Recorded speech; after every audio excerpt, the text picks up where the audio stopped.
1.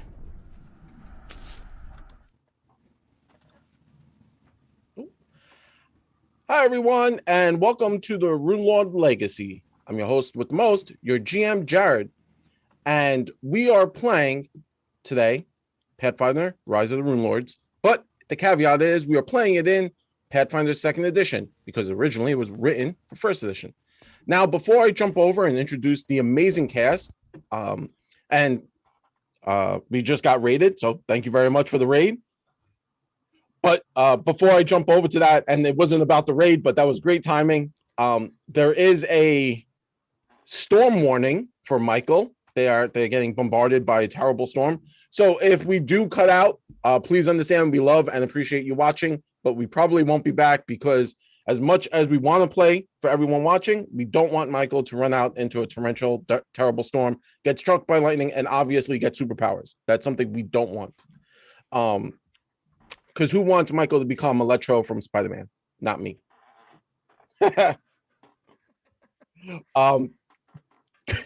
Sorry about that, cool. But it'd be pretty cool. It'd be pretty dope. Pretty. But with that out the way, I'm going to throw it over to my amazing players. And to start us off, starting the day strong, we're going to hop over to Dawn. How you doing today, Dawn? Folks, I'm Dawn. I play Nexon, the gnome Stitch Witch of the party. And yeah, Nexon's looking forward to spending some time in Magnamar, maybe doing some shopping, and not being in a creepy house. Yes, I'm going to second that. I'm Caustic Phoenix. I play Rain, who is never going back to that house. Never, ever. And is totally creeped out and has nothing to do with love anymore. There's just crossing dating off for a very, very long time from here on out. Dating's stupid anyway and awkward, so no one wants to do that. Ta-da.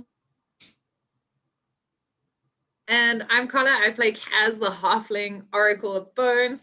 And I just love how the house section was so creepy that it overran everyone's minds in the fact that we had dinosaurs and a T-Rex in our last episode and a fireball, which someone shot at everybody else and hit everybody else. But we don't need to talk about that part.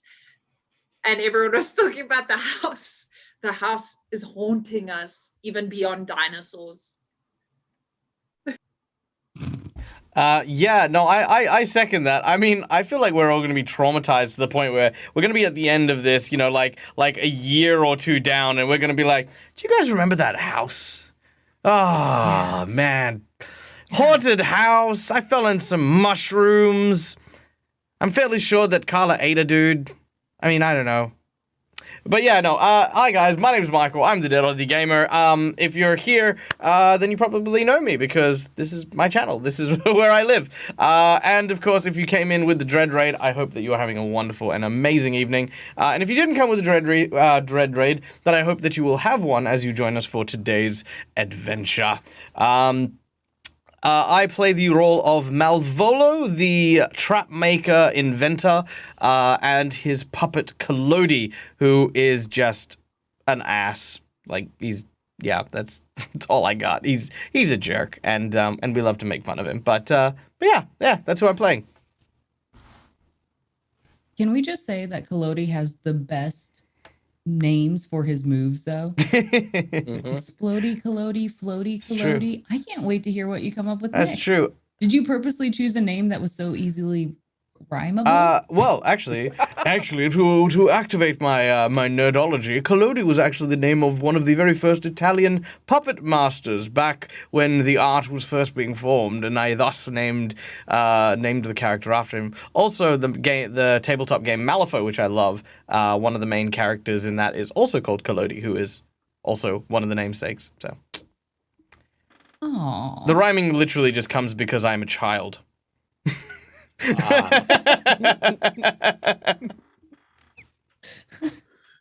I appreciate that. I had no idea puppetry was ever enjoyed by anyone. As horror movies have ruined it for everyone. Oh, please, no one tell Cucumber that was said on my channel. He won't talk to me for ages. I'm just saying, puppets are terrifying. I have to put that out there. They're like dolls that are meant to be haunted. Every horror Sorry. movie.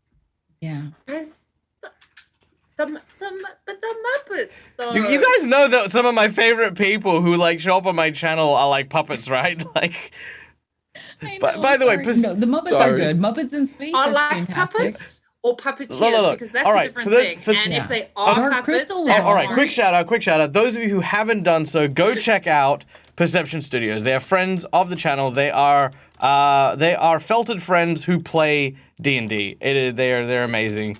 Yes. Yeah. If you haven't checked them out, go check them out. These guys are incredible and amazing. Yeah. Please tell me they use, instead of like normal D&D maps, they have felt boards. That's like a genius idea. I need to ask them now. That must now be the next thing I ask him. I will. But yes. The link, Sorry. the link isn't working. Tangent. Tangent. Dread brought his Sorry. tangents Hold in on, with I the thought that'd chat. be really, it would definitely have to be like 2-dimensional. You're going Yeah. one way. Yeah, that's it. But,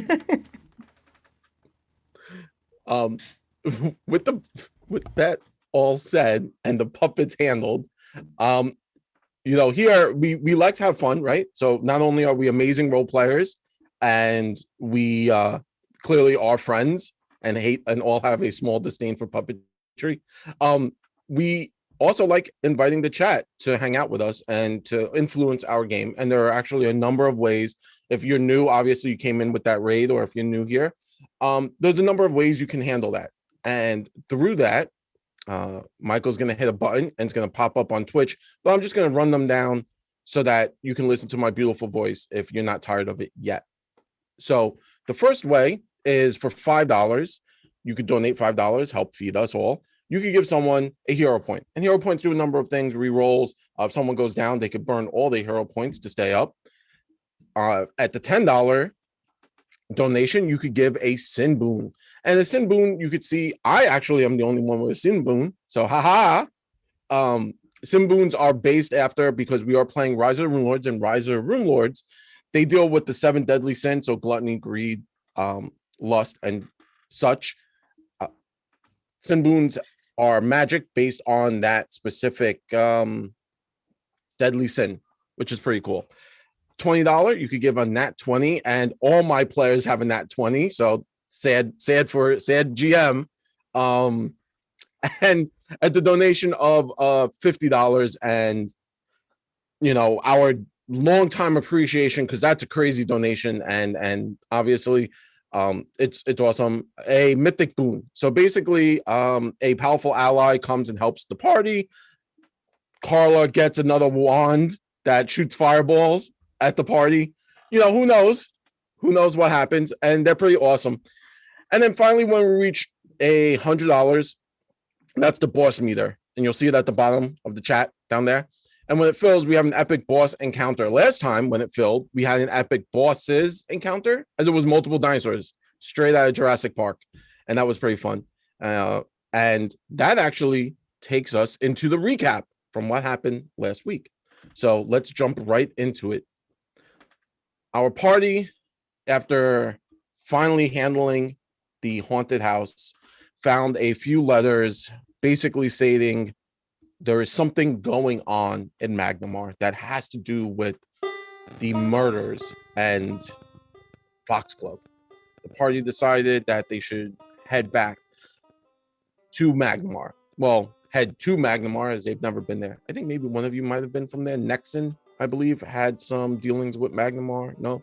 Shake your head, no. Nope. So heading to Magnamar, the party was able to catch a ride on Guy's barge. And as Guy wasn't 100% sure how to dock it without fees and stuff, we had Floaty Clody, and Clody became a quick raft and got the party onto the docks. As they reached there, they were kind of dumbstruck, as the dock master was asking a lot of questions. They didn't know what to do. They met a new friend who turned out was going to help them out. And their new friend was like, hey, follow me. I got you. Don't worry about it. I'll help you out. And yeah, the new friend then, was taking them to a place to get washed. That was everyone's thought, was I want to get washed, I want to get clean. So they were getting to a bathhouse, and as they got to the bathhouse, two strange things happened. One, an old adventurer that they met long time ago in the house, who was a Pathfinder, showed up, and that was pretty cool. They were like, hey, I know you. And Cassie was there, and it turned out Cassie was like, hey, you shouldn't hang out with this dude's super shady, don't trust him. And the dude was like, oh, you ruined the scam I was gonna run on this party. And Cassie was like, yeah, I ruined it for everyone. And as Cassie was like, hey, follow me, I'll take you back to my I'm part of the Pathfinders Society, I can help you, we are granted a lot of like liberties, I can get you guys all a free bath instead of you paying for it. Everyone was like, yeah, we love free baths, that's awesome. Dinosaurs everywhere, they just out of nowhere, dinosaurs. The Magnamar guard didn't know what to do when you have, was it 4 velociraptors and a triceratops? Well, our party knew what to do. Our party quickly jumped to action. Rain became a T-Rex, an old school Jurassic Park style T-Rex versus Triceratops. If you've never been a kid and played with dinosaur toys, come on, you've done it a million times. And Nexon, I believe, now has a beautiful Velociraptor coat skin that Marvolo is dragging with them because it has the feathers. And you're like, oh, I could use some of those feathers. And Cassandra kind of wiped a bunch of people in the party with her fireball. And that's where we pick up with the party heading to, after a small battle encounter, Cassie taking the party to get rested and, cleaned up. Can I just take a moment to say that this is actually what happened in last week, and not just some child's drawing like in crayon, like somewhere, right? This stuff legit happened. Okay, watch last week. It's all on YouTube.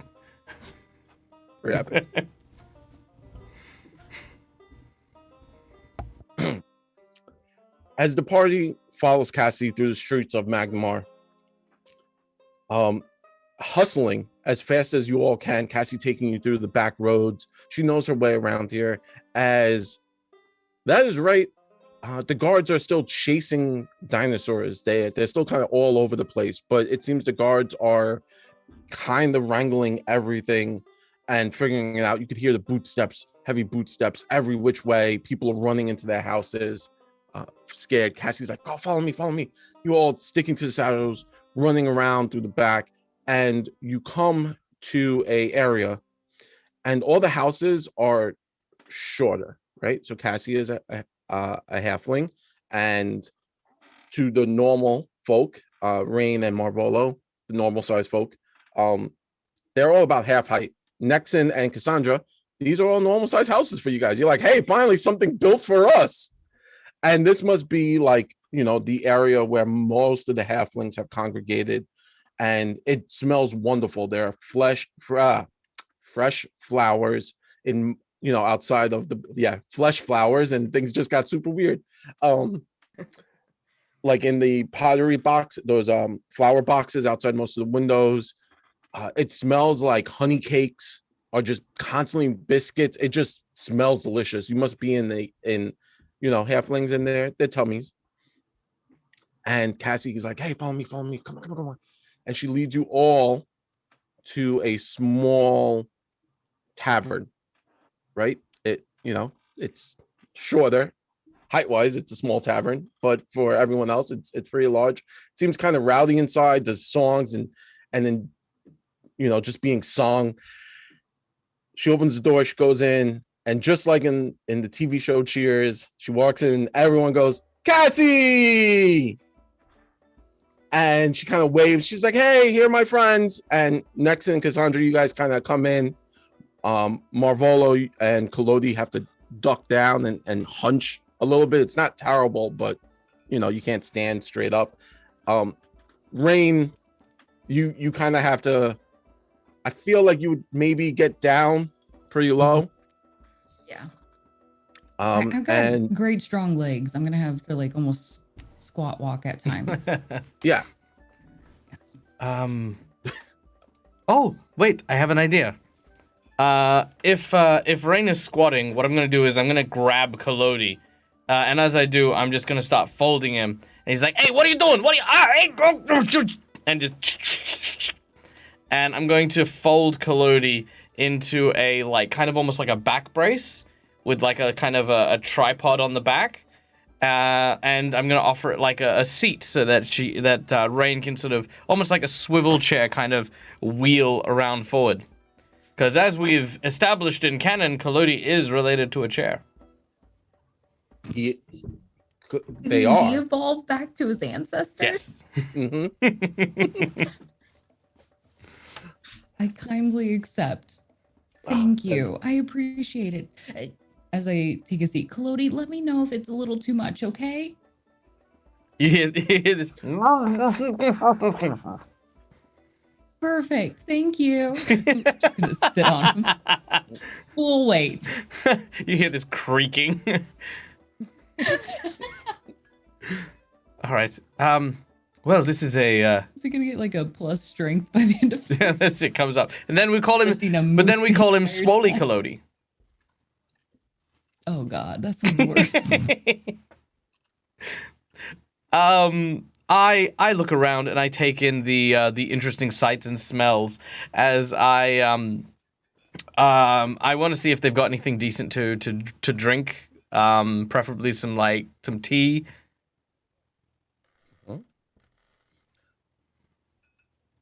As you get to the front and like up to the bar, so the bar is in the center of the tavern, and it's if the best way I could describe this is if we all draw our memory back to the cantina from Star Wars with Luke Skywalker, where the bar was in the center.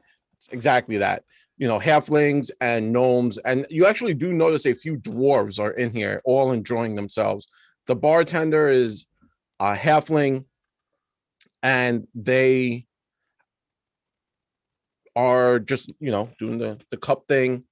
Generic looking halfling. You couldn't pick them out in the crowd or a lineup, and maybe that is because they want to be known. Like, oh, I don't know who told me the information. It was that dude, or maybe that dude.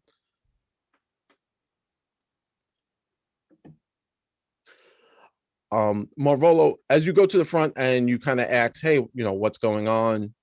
What kind of tea do you have? They offer you the option of 3 different teas: a mint tea, a honeysuckle tea, and a possible third tea that they explain kind of tastes like black licorice.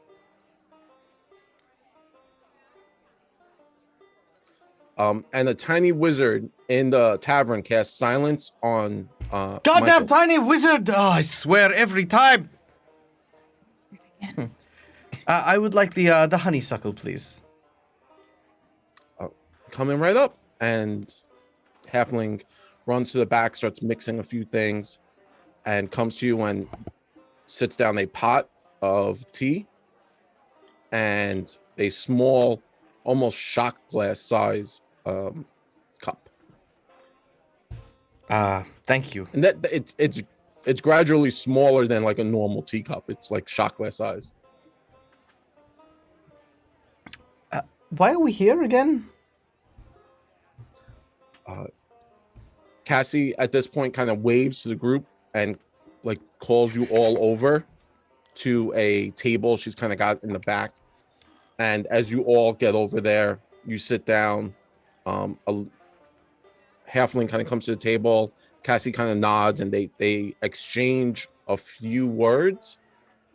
And does anyone speak halfling? I know it's a weird language to have. Okay. Me, because I am a halfling. You are a halfling. I would assume the halfling would speak halfling. But just besides Cassandra, you notice that Cassie every so often drops a few words in there in halfling, and basically what you pick up from the conversation is they started a fight and we have to kind of hide them. So to like cover the tracks. Whatever happened out there, it needs to be covered up. and you're just like, oh, okay, like there is something shady. Like this isn't just a tavern, this is something else. As Cassie looks at the group and looks at everyone, she's like, so what was going on out there? What brings you all to Magnamar? What's happening? Last time I saw you, you were in the house, saved the kids, right? And the books. Well, Cass, that is a long and trying story, which with a relatively unhappy ending. We have, however, learned that our friend who was involved did not act upon his own accord. In fact, he was manipulated by, what were they called again? The something seven? The... 7? Yes. Mm-hmm. 7 of them. It was just the 7. Those 7. She scratches her head. I don't think I've heard anything about 7. But you guys have picked a terrible time to get here. What do you I'm mean? going to cough, Mhm. say Mhm. Zanishta, like Zanishta, and see if anyone's like, what? And then like This- see if any recognition flares in anyone's eyes. I do. I recognize the Okay. name. Marvolo's like, I know it. From the Hobbit. It's like that scene from Avengers. Like, I got that reference. As you kind of scream out Zanesha, everyone kind of is just like doing their own thing. A few people look at the table as you coughed, yelled a name, and everyone's like, what is going on here? No one seems to have a negative reaction to that. And who was it? You, Nexon, who asked what's going on in the town? And she was like, hey, everyone came at a bad time. There was like 2 people that said things at the exact same time. I think so. Yeah. So she kind of looks over at you and she goes, well, there's been a rash of murders in the city. Oh. Is it rude to ask who's being murdered? Um I'm sorry if that's impolite. I maybe shouldn't have asked that. Maybe I should have just said that's terrible and I'm very sorry. Well, we were dealing with some murders in our town, and there ended up being a connection between everyone. So I'm wondering if perhaps there's a connection there, like Rain was asking. There's no need to beat around the bush. He slams his hand on the table after drinking his shot glass of tea, and he says, were the bodies mutilated? Did they have... I think you could have phrased that a little better. Sometimes the quickest That's trap... an open-ended question. Sometimes the simplest traps are the ones that work the best. Did they have a star carved on the bodies of the dead people? Star. And then she kind of like looks left and right, and she pulls out a rolled up piece of paper, and she lays it on the table, and it's the 7-pointed star. And she goes, "Did it look like this?" Yeah. Uh-huh. Yes. Oh no. Well, no, this is a good thing. No. No. That's not. No, but this is a good thing, isn't it? Because we've stopped the person who was responsible. Do you really believe that? Well, I mean, at least for the time being. Do you remember even why we're here? Well, to find the people that convinced Alden to do this. But the point is, if they have to convince other people to do it, it means that... Oh, wait, they might have convinced other people to do it as well. Yes. I got there in the end. Exactly. I think we need to get to the root of the problem instead of just dealing with all of the leaves. Yes. At least you figured it out together, right? Yes. What is in this tea?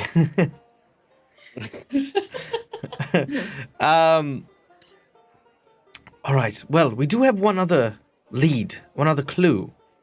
I believe that Alden had a villa, some sort of home here, and someone was supposed to meet him there. Someone expected to meet him.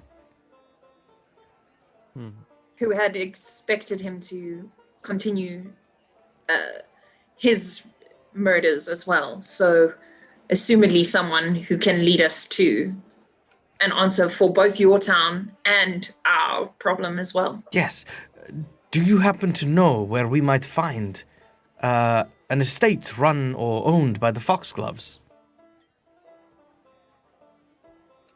Foxgloves.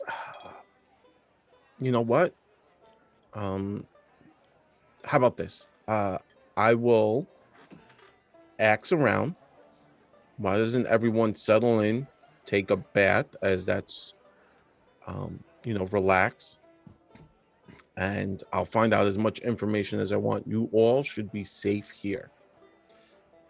If anyone comes looking for you, and they don't mention me by name, don't trust them.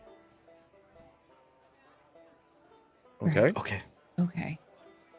Now Got it. I've paid, everything's paid for. If you need drinks, any kind of service, it's all paid for. You guys will be safe here. Got it. So your name is like a password Yeah, for the most or a part. code. Yeah. Do we need to have a secret handshake as well? You know what? We can have a secret handshake, but we should have a secret foot handshake, A foot shake? a foot shake, because they would be expecting a handshake, but if we do it with our feet, they wouldn't be expecting that. I do like the way you think. I do have hooves. Is that going to be an issue? No, we could do like maybe a small little dance, tapping our feet together, and then, the number of taps, maybe like 3 taps, 2 steps back, and then 1 step forward, tap, and then that's how we know each other. That was a lot more steps than I was ready for. It's okay. 3 You'll taps, pick. Yeah. and then a 2 steps step back. Yeah. And then And I then- forgot the rest. And then we step forward, and then we tap again. So it's 3, step back, step forward, tap. Okay. 2 steps back, 1 step forward, tap. Yeah. Got So it. you gotta reach out with that foot. Cassandra, you see from underneath the seat that's behind Nexon, a small hand sort of come out of the seat. As it does, it sort of like begins to sort of write something in just like on the floor, like sort of scratch it out, and it says 10 gold, says Rain steps on a halfling, underlined.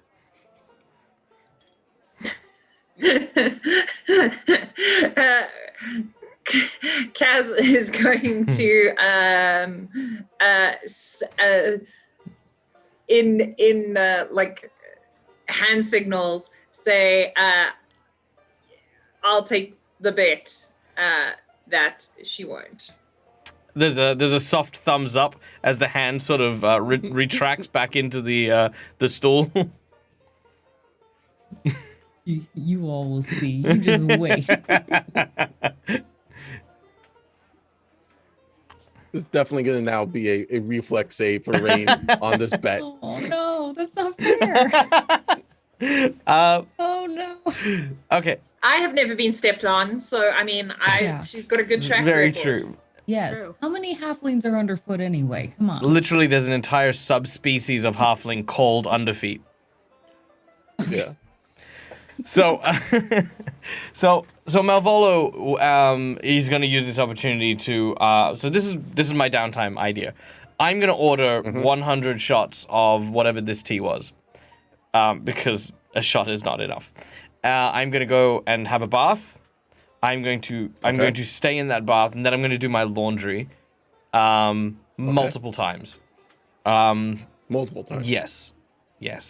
Kalodi is going to frolic and help Rain and stay in that general vicinity, but that is what Malvolo is doing. Fair enough. Fair enough.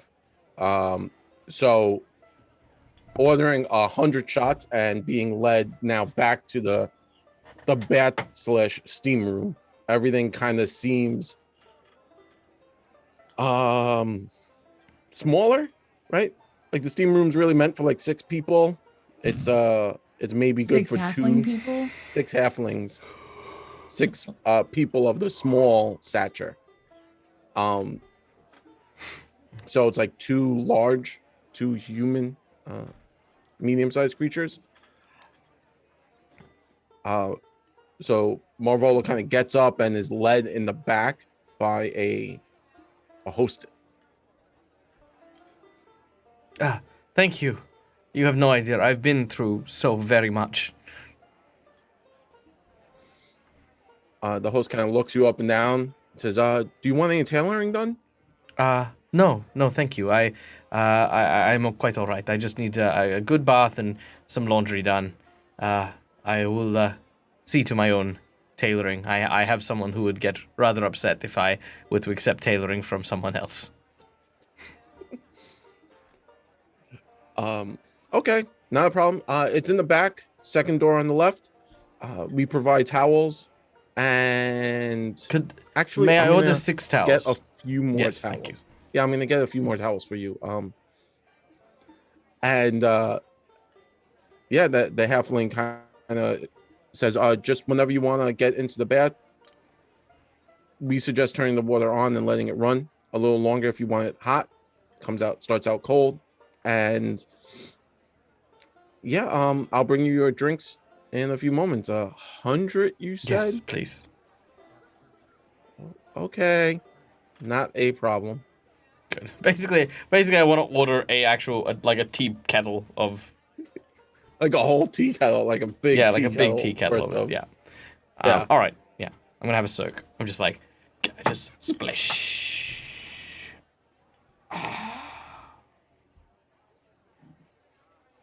As Marvolo gets in the water, the water kind of raises and flows over, as it's really not his, displacement of mass. This must be how rain feels.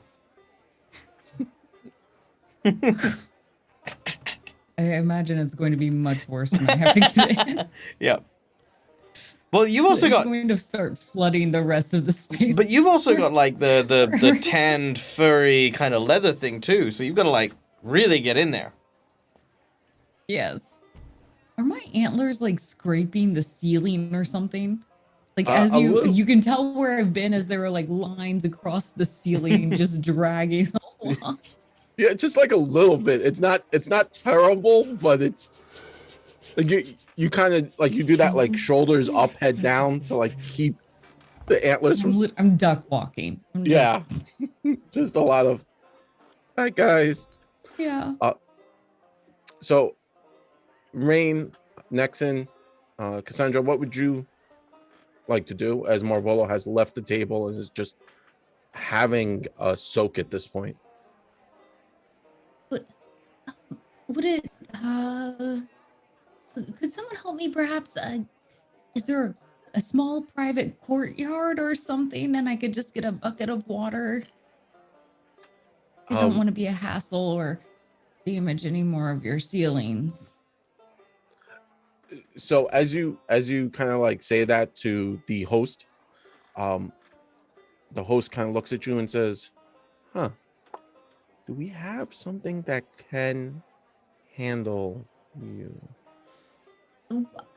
I don't need handle me. Okay. I can handle myself. If you could just find like a room. No, we got you. Not a worry. And the little halfling grabs you by the hand. It's like, come on. Starts to drag you, like pulling you away. Like think like, like a little kid grabbing like the finger and it's just yanking you. It's like, come on. Perfect. Well, I can't really see too well because I'm being pulled quickly and my antlers are slightly scraping. So I'm having to walk with like my head like this. Like just like, oh, stop. I can't keep my head all the way up. So I'm having less resistance and I'm being dragged by a halfling in my duck squat as I'm trying. This is going to do a number on my thighs. Yeah. Taking you into the back, the halfling takes you around and starts to take you down a set of stairs. Are these tiny stairs? They are. It's tighter than you would like, and every so often you're it not so much walking as you are kind of like laying down and just sliding down the stairs, as it's easier that way. But I can't actually like fall down because I'm literally like shoulder probably to shoulder Yeah. on these walls. Like if you fell, you would just kind of be like, oh, okay, I just stopped.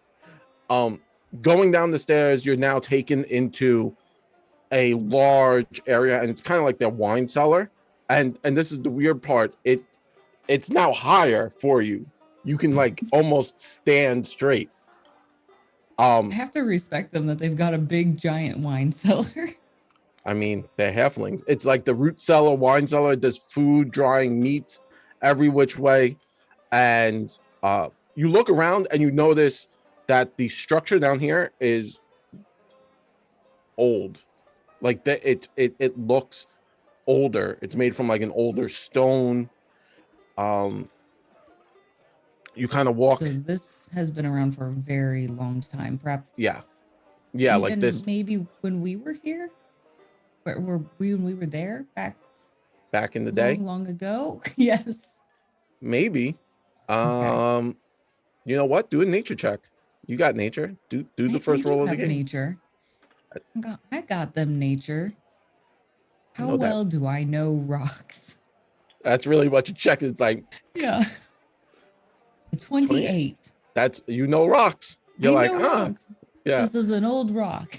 This rock is old. Ironically, as you walk around, you do notice that the stone would probably have been from maybe like around your time, right? Your time. Yes.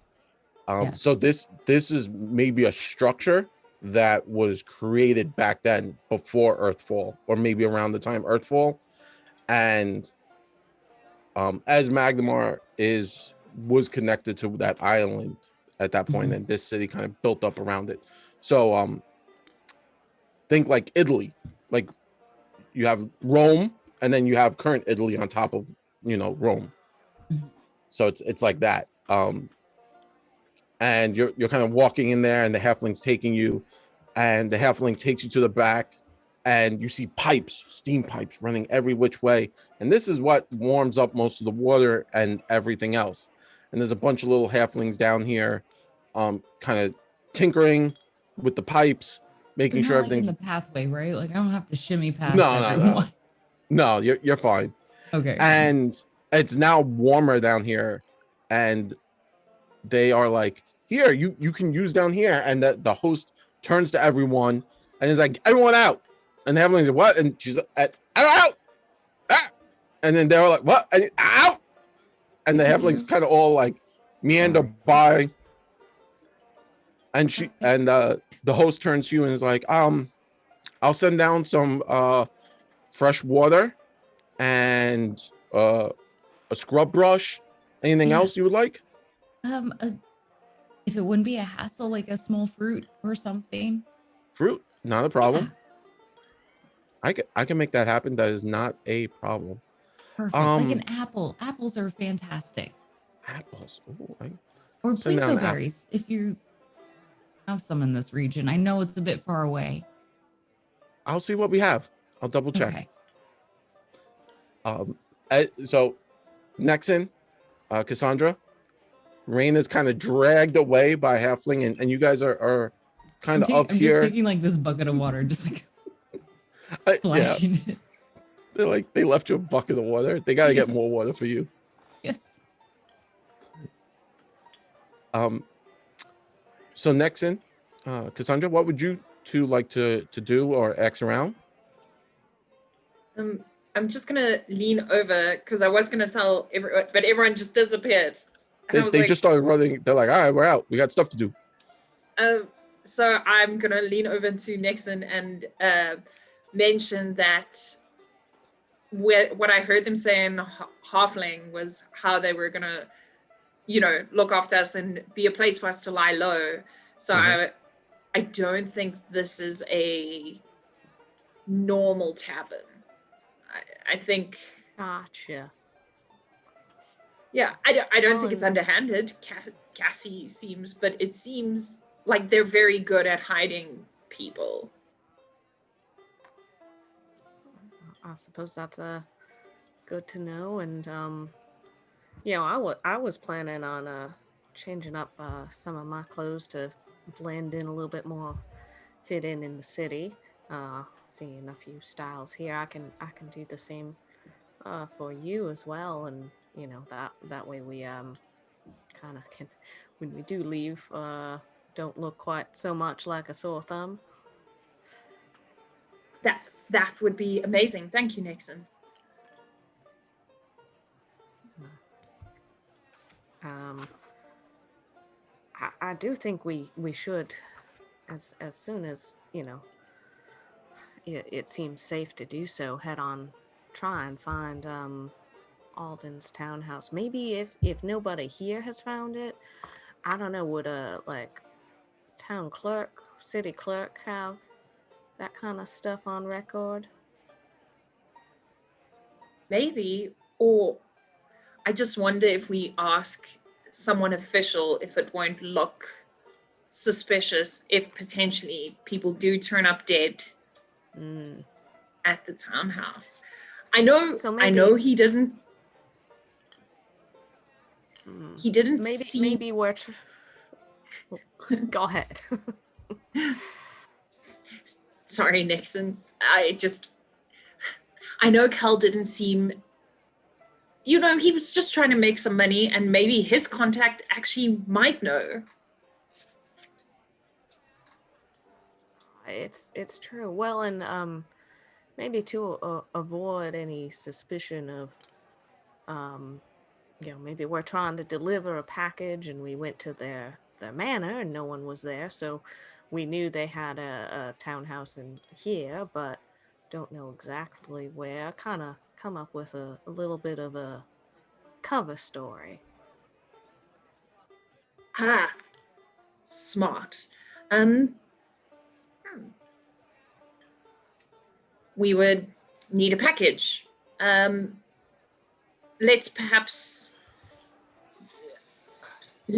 get some food as the package.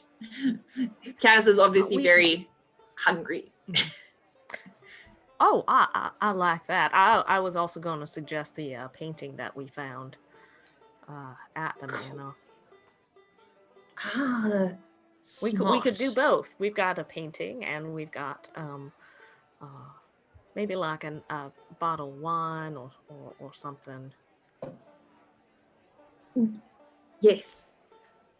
That's a lovely gift basket. Ooh, I like that idea. No one thinks, anything strange of a gift basket. That's true. And we can use one of your famous bows. They always brighten up everything. Wonderful. Kaz is going to order food while they're talking, and she's just going to be like, and then we can put a bow on it, and just like chop, chop, chop, chop, chop, chop, chop. Having ordered food, they kind of bring out, they just ask you, they're like, do you want a plate or a board? And that's your order, is option plate or board. So it's which would you like? The board. Is that the biggest? The board, yeah. The board. So a few moments later, as you guys are discussing, board of food comes out: dried meats, dried fruits, different cheeses, a lot of cheeses, and blueberries. A lot of blueberries, like more blueberries than you would suspect. I might just eat it all, but I will try and I'll wait for Nixon to eat from Nixon, if she starts on the blueberries, I won't have any blueberries until Nixon's left the blueberries. Then I'm gonna be okay, so these are now my blueberries. Yeah. But I am trying to share. Yes. Yeah. Nexon will have a few and then get distracted and pull out something and start working on altering a shirt to kind of blend in more with the Magnamar style. Awesome. I good choice. Good choice. So with Nexon's work obviously in a few hours, right? Because you guys are all going to take like, this is like a rest area. You guys can clean up and rest up. In a few hours, you would be able to create kind of a few costumes. Obviously working with your knowledge, you're like, okay, I can't really, in the time I have and the equipment I have, I can't really stitch up a whole new dress for Rain, but I could come up with like a few sashes and scarves that will match the styles, and same thing for Marvel, because you need more fabric for them. But more Yeah, for well, like, and yeah, I think mostly it's going to be just like kind of taking what they have and altering it a little, Yeah. like Yeah. adding on some embellishments, maybe taking it in or letting something out just a little to fit the like the way clothes drape here. Yeah, 100%. Yeah, I get it. So you will now have a +2 on your deception checks for disguises, because you've now created disguises for everyone, or you will create disguises for everyone. So Nexon working diligently with Nyx, as you guys are kind of, because I'm assuming Nyx is kind of like your partner in crime when it comes to fashion and style. So Nyx is giving you a hand, having those extra legs kind of really help, especially when you're making those bows. You always needed that extra finger. Yeah, I'm like, yeah, put right there. All right, now I'm gonna tie this around your little leg. It's mind-blowingly adorable how much I detest spiders, and yet that is adorable. So as you do that, you kind of go off and you get into the zone, right? So you're in the zone. You're doing you're just jamming. Cassandra, you're just eating, and yes? I will help pluck the Velociraptor, because I'm like, we should do like something. There is a whole raptor, small raptor in there with you. And Kalodi Chair. I feel like at this point, Kalodi Chair is just chilling there. So you pluck the feathers, and I think that it would probably look very beautiful mixed with Nexon's technique, and you've kind of come up with like this whole disguise, and you have this whole plan of how you're going to go about. And it's now late into the evening. The strange thing is, as people leave the tavern, you would assume, working, at the Rusty Dragon, people would leave and the taverns would start to close. As the tavern starts to like wind down, no one really leaves. And everyone kind of just gets up and starts to go towards the back, like where they took Rain and Marvolo. And all of them seem to be going into rooms in the back. And everyone is, how can I say this? You look around and you're like, oh, this was a front. Like, no one in here was a patron. They are actors, and everyone's acting like this is a tavern. I'm gonna mention that to Nexon, and I'm also gonna say, because as I was plucking and eating, and I'm like, no one's paying for anything. Like, that's weird. Pluck, eat, and then I'm gonna be like, oh snap, and then I'm gonna mention it to Nexon, and I'm gonna say, we should be a little bit wary, but I feel like Cassie is trustworthy. And maybe they just have it to protect other people. And then I'm going to also say, although it's not a bad idea, because people like full places. I wonder if when the theater's having an off time, we get the theater people to come and drink and buzz up the Rusty Dragon. And then for a moment, I'm going to be like, if we ever see the Rusty Dragon again. And then I'm going to be pluck, eat, pluck, eat. I'm just going to be like, that was a moment of thought, but we're moving on from that. Pluck, eat, pluck, eat.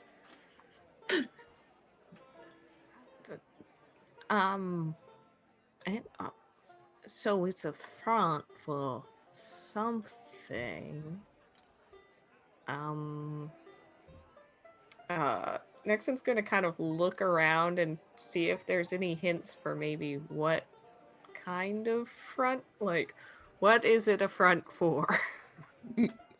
I so Nexon, give me a society check, because you're looking for like clues to see like what would the front be for. Wow. All right, Okay. that's all the way up there. You get those high numbers. This is what I'm good Look, at.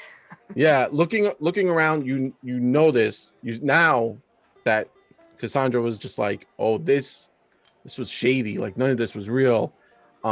Looking around, you do notice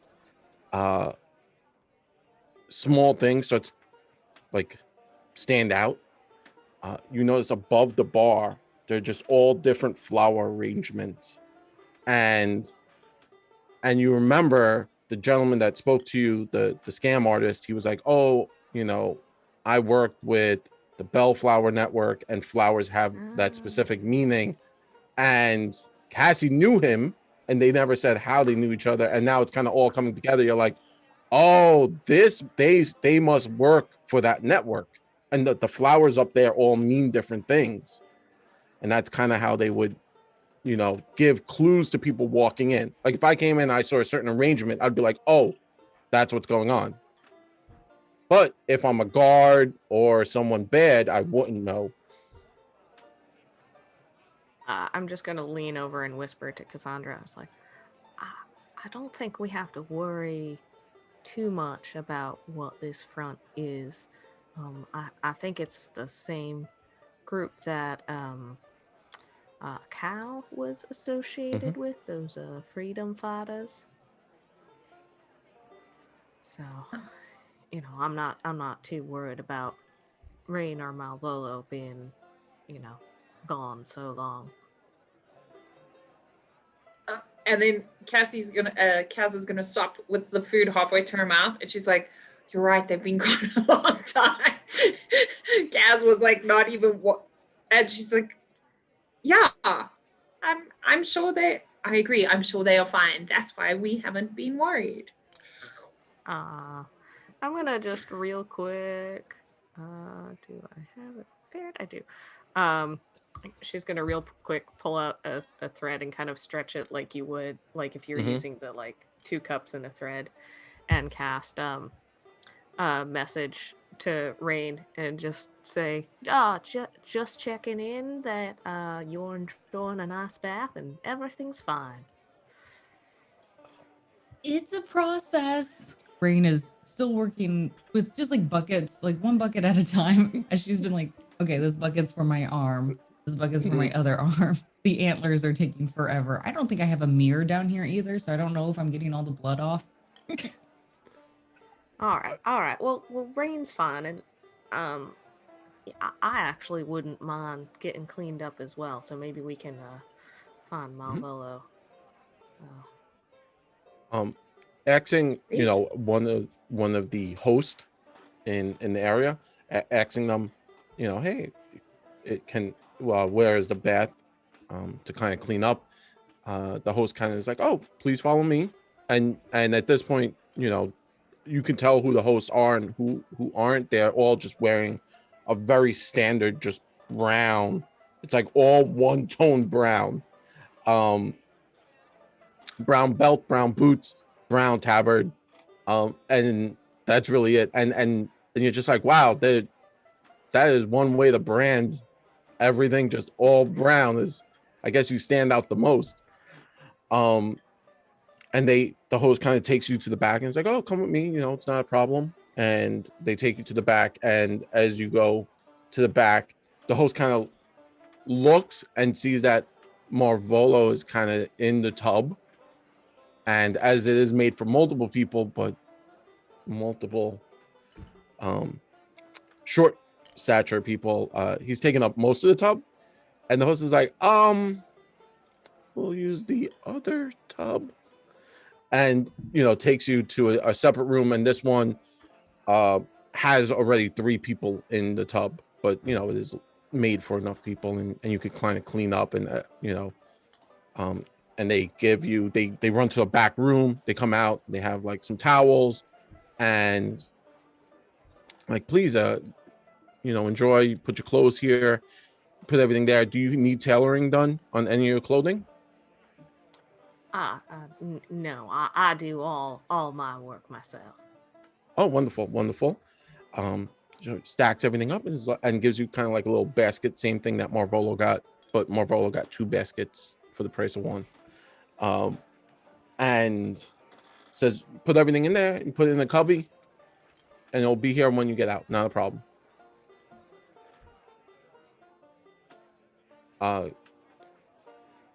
Marvolo, as you are in the tub, kind of soaking at this point, enjoying yourself, the water, the steam has kind of cooled off as you were the first one in here. The hot water and the tea that you were drinking kind of relaxes you, and you're in a very good place. You're in a very solid. Is there anything you need to be doing, or do you want to kind of go to your room / possible floor? No, Malvolo lives here now. This is Malvolo's this life. This is Malvolo's life. Okay. All right, Malvolo is noticing that the water is getting cold. He's done with what he'd like to consider to be his first of a multitude of baths he will be taking since the return. He dons his mask and wraps, sort of a towel around his waist, and he sort of tries to put the hot water back on, to try and just refill the tub. As you kind of do that, you hear the pipes banging around, and water does come out, and it does have some steam, but it's not as hot as it was before. I'll sort of have a look at it and run my hand in it and sort of shake it off. And I remember the hostess saying, that that there were people who were doing this sort of thing. So I'm gonna go try and locate management to see if I can find who to sort of get the hot water working. So I'll sort of see where the pipes kind of go and sort of head in that general direction. Sure. Having kind of following the pipes and doing. Give me a craft check. Just a very quick craft check. This one's not too hard, but just want to make sure you're not going left and Look, right. is it high? Okay, let's roll it. 21 then. There you go. Perfect. Yeah, actually, as you walk out, you get a glimpse of Nixon kind of passing everything at that point, and you're following what you would assume is the pipes, and you now see one of the hosts, and you're actually heading to a staircase, and the host is like, "Excuse me, can I help you?" Yes. No, I'm the water. It's cooled down. I'm looking to see if I can have the temperature turned up. Well, I'll go check. I'll double check, and the host is obviously there's multiple different hosts, little halflings running around, starts to go downstairs, and you can hear them calling. And Rain, now you hear a voice calling out in the distance, and the voice is like, Sammy, what's going on with the pipes? Oh no. I'm gonna get ready very quickly all of a sudden. I know I've been trying to take a bath and get clean. I'm just gonna really panic and oh no, because I'm by the pipes. Yeah. Yep. And I'm gonna try to also clean up my space as best I can. Mm-hmm. Yeah, just wiping even the side of the bucket or anything along those lines. If there's a mop, if I can mop up the floor a little bit. Well, you're kind of in the basement. You had your apples had come to you, so you have a little tray, a little bowl of apples, with some cinnamon on top of them, and you were just enjoying yourself, and now you hear footsteps and you hear Sammy, what's happening down there? It's a scramble. It's a scramble to get ready. I probably have my outfit on backwards at this point. I don't care. Something Yeah. on. I doubt they have a towel that's big enough for me, so I'm definitely putting my clothes back on. Even if I'm not completely dry, it does not matter. Kind of throwing your clothes on, you now hear little footsteps. Marvolo, the halfling kind of seems to be going deeper. Do you follow them, or you just kind of hang out at the top of these stairs? I mean, yeah, it seems like the host has this. I'll turn around and go back in. Go back into the little bath. The little bathroom that you have. And as Rain, you're kind of putting your clothes together, putting yourself together. This little halfling kind of turns the corner and goes, "Oh!" It's like, "I'm sorry. Where's Sammy?"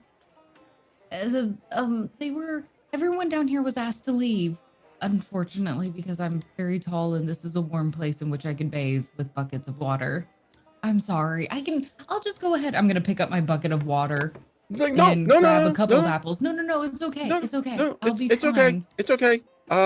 You stay there. Okay. I'm not done anyway. I'll just go back to my group. Someone should have told. I'm gonna make a complaint on your behalf.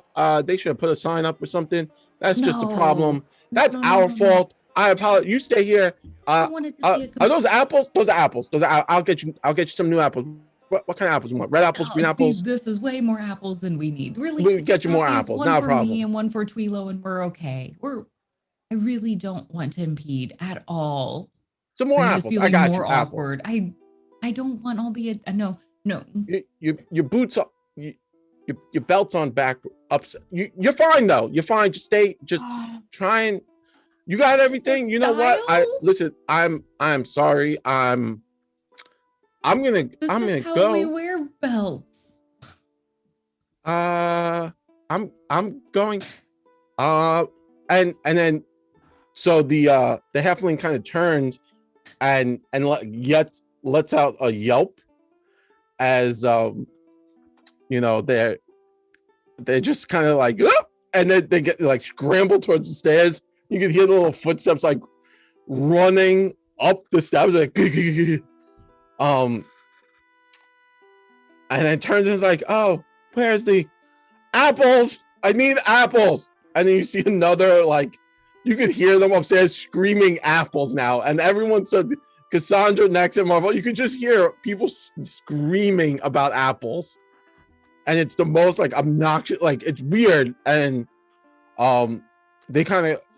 The one host that went downstairs with you, Rain, kind of runs into the main area with you, Cassandra, who you're still eating, and is like, I need apples, and kind of runs behind the bar, and you can see them scrambling to grab apples and dried apples. You see them like, wait, do they want like dried apples or regular apples?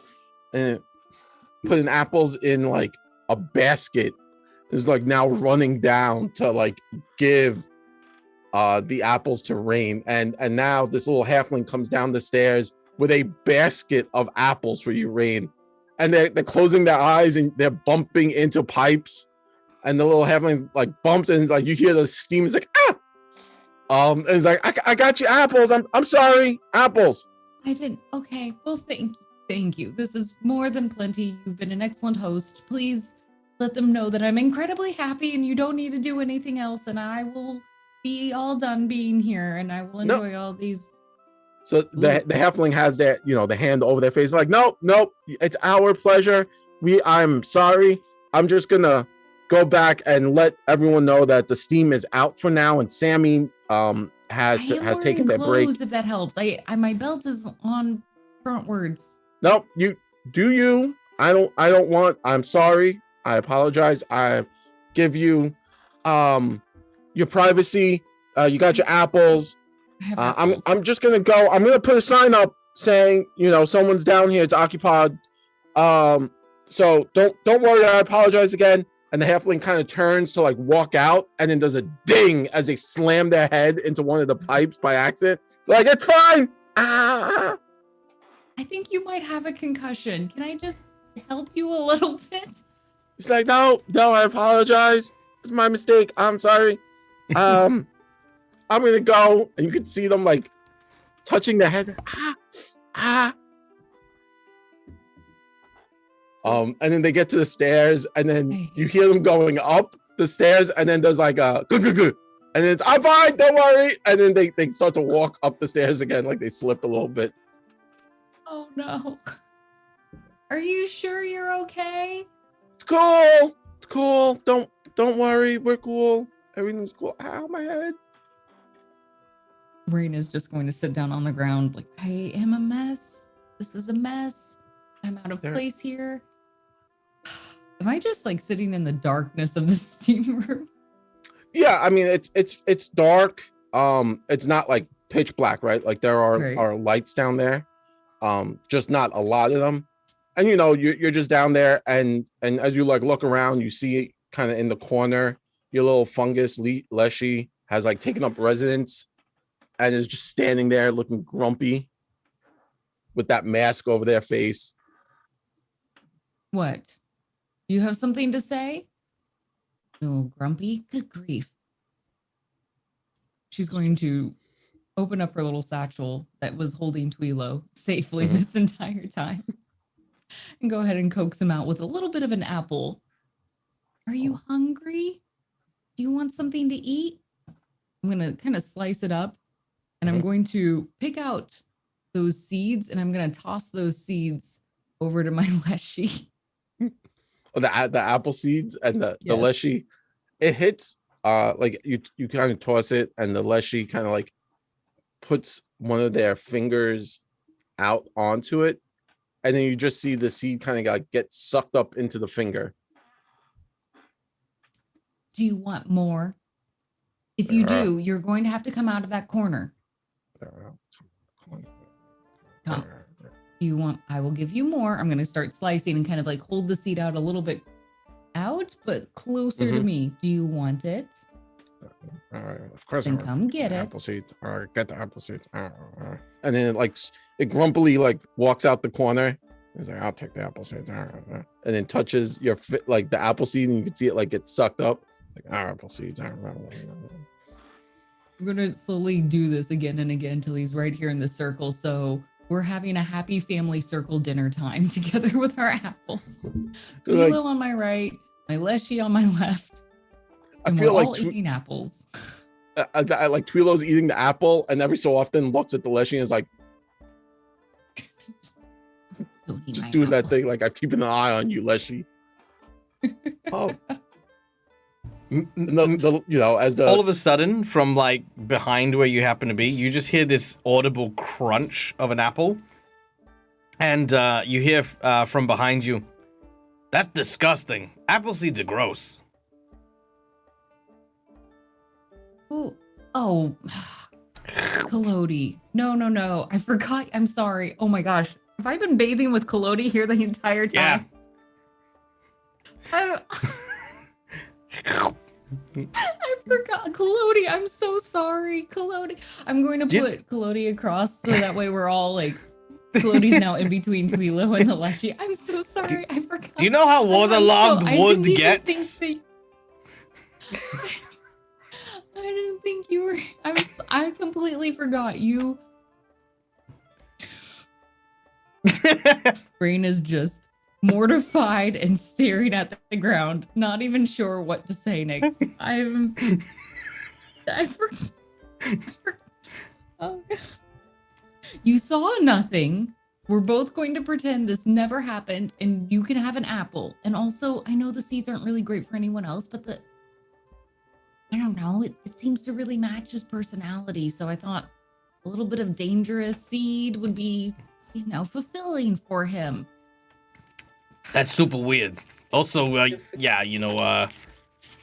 it's super weird. You were here the entire time while I was bathing and didn't say anything. Well, what did you want me to say?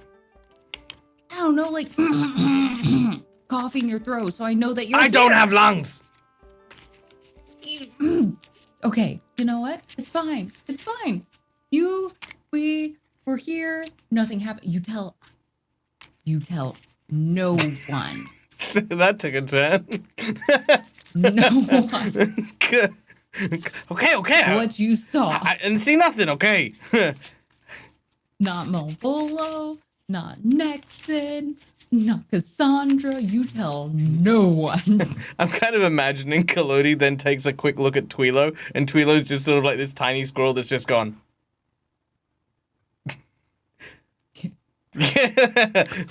Yeah, okay. From somewhere, Twilo pulls out a very tiny knife that he has. You don't know where he got it, and it is like very itty bitty, but he's got a tiny knife. Yeah. I feel like And actually, my Leshy's really into this now, like feeding off of this energy, and he grows a little bit bigger, and he just kind of looks at you and turns his head to the side a little. So a creepy mask face slowly turns into a smile, kind of like a poison ink slowly moving and manipulating itself into a creepy smile. Kalodi's he's confused because Kalodi's like a thing. He's got no real concept of anything, right? So he's just like, okay, yeah, I didn't see anything, steam and fog, fogs up my glass, my eyes are lenses, I mean, yeah, Perfect. I ain't seen nothing. Good. Then we're in agreement, and you can have an apple now. I don't know if you want one, but you can have one. Or you can have the stems of the apples. I don't know. I want an apple. He takes the stem and he just sort of... Does it just go into his like empty barrel of a stomach? It does. I'm preparing I'm preparing to turn Kalodi into a keg of something. So right now I'm preparing some cider. Applejack. Yeah. There you go. Yes. That's it. I feel like with all now that Twilo has a baby shank, the all the familiars need to have like a private adventure. Just them. Just with them. With Kalodi, Twilo, Deleshi, Nyx. It's perfect. It's the fan episode, and they're Yes. all gonna go to the beach. Yes. Well, you know what? Actually, Yes. I'll give a quick shout out as I always do. Where Dreaded GM actually ran on his channel a charity stream for the World Wildlife Fund, and actually ran a campaign where the group's animal companion, who had gotten separated from the group, went on a campaign with a group of other animal companions. It was adorable, absolutely adorable. That's amazing. Oh. It's a private conversation after everything, but keep an eye out because that's definitely gonna happen now. I do want to say, moving on to the topic of tangents, Rycon has given a channel plot twist, which is hidden asset. So that is, thank you very much. That's pretty awesome. And I'm assuming I get to give you a hidden asset. So that asset is going to actually be something Nexon has, and that's that weird string that you had, Nexon, that you got from many moons ago, when you were fighting that evil ghostly wizard. That's a pretty awesome asset. The string that you had, right? So you put it in your basket, right? You got ready. You're taking a bath. You're taking a soak. You're in there with the other halflings. It's all cool. Everyone's enjoying themselves. That string that was in your pack, it now starts to change and warp, and it takes on a interesting shape that you weren't suspecting. Now, when you come back, you'll find out what that is, but it's going to be kind of an important thing moving forward. As everyone kind of takes their evening, Rain had a very awkward encounter with Kalodi. Everyone's taking a bath. You've had all this downtime to enjoy yourselves. Everyone's clean. Everyone's kind of moved together, and you're all now being escorted to rooms to kind of settle in for the evening and to have a full night's rest and relaxation. Get your spell points back. Allow Rain to become a dinosaur again. There's next, there's a moment where Collodi's in his room. He's got like a towel like wrapped around his head, like, you know, kind of like a turban type deal. He's still wearing his mask, but he's wearing kind of like most of the other towels over his body, kind of like a made up like bathrobe. He's most likely given his clothes to Nexon to tend to and fix up. As he does so, Collodi seems to sort of walk back, and Malvolo says, Collodi, where have you? I ain't seen nothing! And he just slaps Collodi, Collodi slaps Malvolo in the face, like, super hard. And Malvolo's just stunned for a second as Collodi just walks into the room. It's like, what? That's rough. That's all that. I got nothing. And Malvolo's just completely gobsmacked. There's no way to process what just happened. I'm going to also whisper to Nexon that we should include apples in the gift basket, because I was sitting as everyone was like apples. I'm like, I feel like it's code word for them. So if there's a friend at the city clerk's office, by having apples, we hint, because Cassie was like, my code word is my name. And then everyone was saying apples. And I was, apples.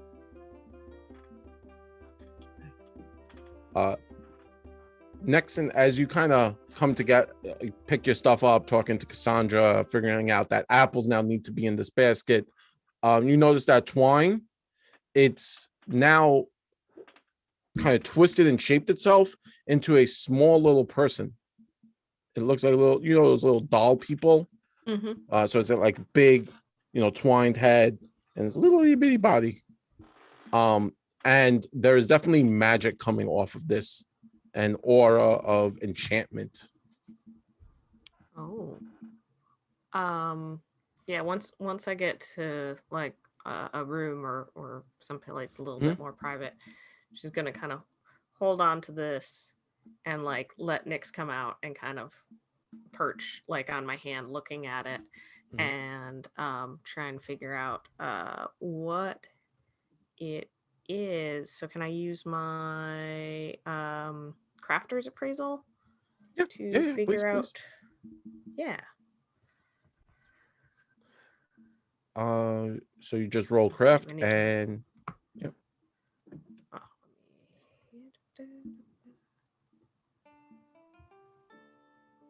33. Whoa. It's always a good sign when the GM goes, whoa. So as you're crafting and appraising this, you know, Nyx, you guys use your energies and your magic, and you realize that this is a totem of basically it's a totem, and whenever someone in your party goes down, you can activate it, and whenever, you know, they drop to 0, you can activate it and the totem switch spots with the player. So basically, and the totem takes the hit. So one shot use, right? So, but it's all of a sudden, let's say, you know, you feel their energies, their life force is leaving their body, you activate the totem, and it does that like Naruto anime thing where poofs into a log. Yeah, and you've saved them. So it stops them from dropping to 0 or stopping in that point. All right. Yeah, she will definitely like find a nice little pocket to keep that readily available in. I feel like Nyx is, does anyone remember the 80s? I do. But like when the punk style was there and you would have like that leather jacket with all like the little like patches all over it. I feel like Nyx is gonna have like the leather jacket of totems and talismans, and she's gonna be like, yeah, bah bah bah, got all these really cool things. Yeah, she's just got a whole bunch of the like iron-on patches that are actually like secret pockets. I love that. Jean That's jacket. so cool. yeah, so that's the item, and thank you very much to our chat for activating that. That was really cool of you. Thank you so much. As the evening passes, dawn breaks, everyone's kind of relaxed. You had so much happen in so little time, and the party finally got a moment of breath. You were able to have a delicious meals. You had some wonderful teas and different kinds of drinks. Cassandra, you finally got to have a beautiful meal of different foods. Rain got apples and now started to befriend her little Leshy. And you've all just kind of had a wonderful evening, and it fades into sleep. That sleep is suddenly broken as there is a banging on the door of Cassandra. There's like a hard rap, bah, bah, bah, bah, bah, bah. And you kind of pop up, and everyone's got their own separate room. You pop up to this banging, and then you hear a voice go, Cassandra! Yes? Who is it? Cassie, open the door. Okay. Confirm, apples. I don't have apples. Okay, that seems fair enough. Open the door. You open the door, and she's standing there. She's like, apples? And then I'm gonna wink at her and go, apples. Well, okay. Okay. Where is it? Everyone must be. And then you're like looking around, you realize it's fairly early in the morning. It's that like dawn, like sun's just rising. And she's like, can I come in? Yeah, sure. Should we get everyone else? Yeah. And then I start to. Yeah. Okay. Then I knock on everyone's door, and I'm like, come to my room quickly. And then I get everyone. I didn't see nothing. No, no, that's not what happens. Yep. Me and Malvolo and Kalodi will rush out. What is the matter? Cassie's here. It seems urgent. It's very early. So Yes, it is. I imagine it's urgent. She doesn't look like someone who wakes you up for nothing. Nexon, are the clothes ready or? Yep. Yeah. Okay. So Malvolo come. Yeah, Nexon will kind of like hand over some clothes Oh. to Malvolo. Malvolo feel, it's like almost like that new car smell. Like this is as clean as Malvolo can possibly be. New clothes, new fresh bath, like it's almost like, like he's got that new Malvolo smell as he's got like a little tiny pine cone like tree in his hat. I don't know. Just yeah. Anyway, he walks out. Yeah, I'll knock at everyone's door, but like that quiet, like come out, like soft knocking, not the rapping that Cassie did. Are we going somewhere? Yes, Cassie's back, but she wants to talk to all of us in my room. Okay, all yeah, right. yeah. As everyone comes into Cassie's room, and everyone comes into Cassandra's room, you see Cassie standing there, and she has a very worried look on her face, and she's like, so I found that townhouse you were looking for. Good news, it seems that no one's been there in quite some time. Bad news is we're gonna have to go up into the Grand Arch district, which is kind of the very rich area. And she looks everyone over. She goes, and also, with everything happening, there are definitely way more guards on duty, and that seems to be a little bit of an issue. We can get there. It shouldn't be too much of a problem. It's not far. we leave now, we could figure it out. We could figure out how to get in there. Yes. Cassandra and I came up with a pretty fantastic idea that we are delivering a gift basket to the Foxgloves, so that kind of gives us a reason to be in there, even if we don't like fully fit in. Huh. So, You know what? That actually would work. That definitely would work. It would get you guys a reason. I mean, a gift basket. So what gifts? I mean, how big is this basket, right? Like, it's got to be large enough to get in 4, 5 people. And she's kind of looking at Kolodi. She'll pull the painting out of the bag and be like, "Well, we got Is that this." the giant painting? Just whoosh. Pulling out the painting. She's like, "Whoa, yeah, that would definitely give a reason to have the 5 of you go through that painting and a basket." Well, and like a basket of apples and other food as well.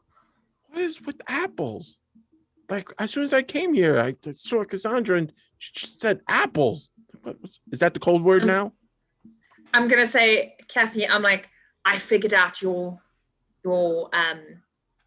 tavern's code word, and it's apples. Don't worry, we're all cool. We're all on the same page. Mm-hmm. Mm-hmm. I just wanted to let you know that I know, so that I can also be a part, and we can be a part of your space. Mm-hmm. And so Cassie's like, I see, and she kind of like turns her back so you can't see her face, and then she's now looking at like Rain and Marvolo and next. Apples. What? She's like, oh, okay, apples. Yeah, that's the code word. And she like turns back around. She's like, apples. Thumbs up. I got tons of charisma, but no society or like that much insight, guys. So I'm just like, apples. Apples. Yeah. Apples is the code word. So she's like, okay. So this is what we're gonna do. We'll set up the gift basket. That's a great idea. You guys seem to now have costumes, and she's looking around. She's like, wow, those were made pretty fast. Awesome. Good work. So that should work. Yeah, we should be fine. So here's the second problem, and this is kind of the larger issue. I could get you there. I can't go in that district. How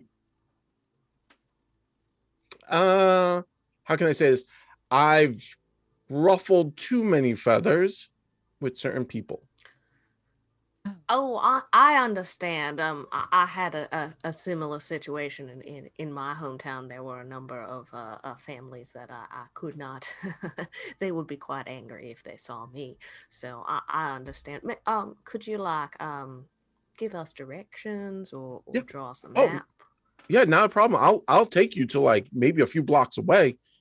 If we leave now, it will actually be great because obviously they'll be going from night shift to day for the guards. So we'll be getting the guard change. And the guards who were on the night are exhausted. So even if we're dealing with night guards, they're half tired and the other ones are half awake. So we'll be able to get past them, real easy. So we should probably good to go. Everyone's good to go. We'll get the basket set up and we'll make this happen. We'll like 5-10 minutes. We'll be out. Yeah. Sounds like Awesome. a plan. Awesome. Well, this is coming together very quickly and easily. So thank you. Not a problem, but remember, you should always tip your host and hostesses. And you could just leave the tip if you want to leave the tip in the room. And then she looks at everyone. She's like, you should tip the host. Apples.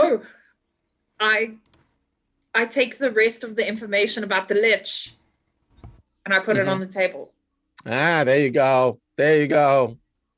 Hey, I might have gotten it wrong with the apples, but I got it with the lich. There you go. As an aside, do I still have the skeleton key? You do have the skeleton key. You haven't used it. Okay. And then I'm going to be like, do you want the, I'm going to like signal to Cassie, like, do you want this back? Okay. We're cool. We're cool. Everyone's cool. It's like, I'm going to go get your stuff ready. And then we'll head on up to the district. It's not too far. We'll be there in 2 shakes, and we should probably make haste though. Like I said, we want to catch the guards on their shift change. We want to give them that. We don't want to give them that time. All right. Well, let us move swiftly then. As everyone heads out, Cassie kind of maneuvers the group around Magnamar. You can now start to see the city coming to life, everything moving forward. You move through the neighborhoods, and you get to a point, and she stops and she looks. She goes, "Listen, you take this street, you keep going. You're gonna see a guardhouse with a small gate. That's the district. You tell them you're there to deliver to the Foxglove Manor townhouse, the Foxglove townhouse, and you're from Star Silver Deliveries, and you should be able to get past them." And she was like, "If I knew this was the plan, I would have gotten some paperwork done. We're going in without paperwork, so everyone on their best behavior. So good luck." Okay. All right. Actually, before we leave, I want to do 2 things real quick. I'm going to give Cassandra a little like friendship bracelet that's got like little bits of stuff woven in, and be like, I figured you might be able to use this, so I will use my root magic. So first time Cassandra attempts a saving throw against a spell or haunt, they get a +1 circumstance. Actually it's +2. And then I will, if Rain is willing, walk over and kind of pat Rain and just be like, I think things are gonna turn out all right, and I'm watching your back, and I will do the witch's charge. So forge a magical link, so I'm aware of her conditions and I can spellcast through Rain. Ooh. What? Okay, that's cool. I get to be a conduit. Nice. Yeah. That's awesome. I'm going to very quickly, so I also have root magic, and then I was going to pull out my pouch, and I'm going to try and make it so I just give people like a pouch of herbs, like a potpourri bag, like of beautiful smells. And then I look at Nixon's beautiful bracelet, and then I try to make my bag look a little bit prettier, and then I'm like, oh damn it, and then I'm going to give it to Nixon, and I'm like, it smells really nice, and then I'm going to give it to Nixon, and I say, I hope this also helps you, and it does smell nice. But it's like just like a really plain brown little baggie. Oh well, I'm just gonna tuck that right here so I can smell that throughout the day. Perfect. Thank you. That's awesome. Awesome. So we now have the craziest thing happening. The party is going to try and maneuver their way through the streets. You guys have, at this point buffed yourselves, and somehow Nexon is now casting through Rain, which I didn't even know, and I think that's freaking awesome. Getting up to the guardhouse at this point, you've wrapped the painting in like that paper, so it's fairly large. I'm assuming Rain and Collodi are doing the 2 people carry.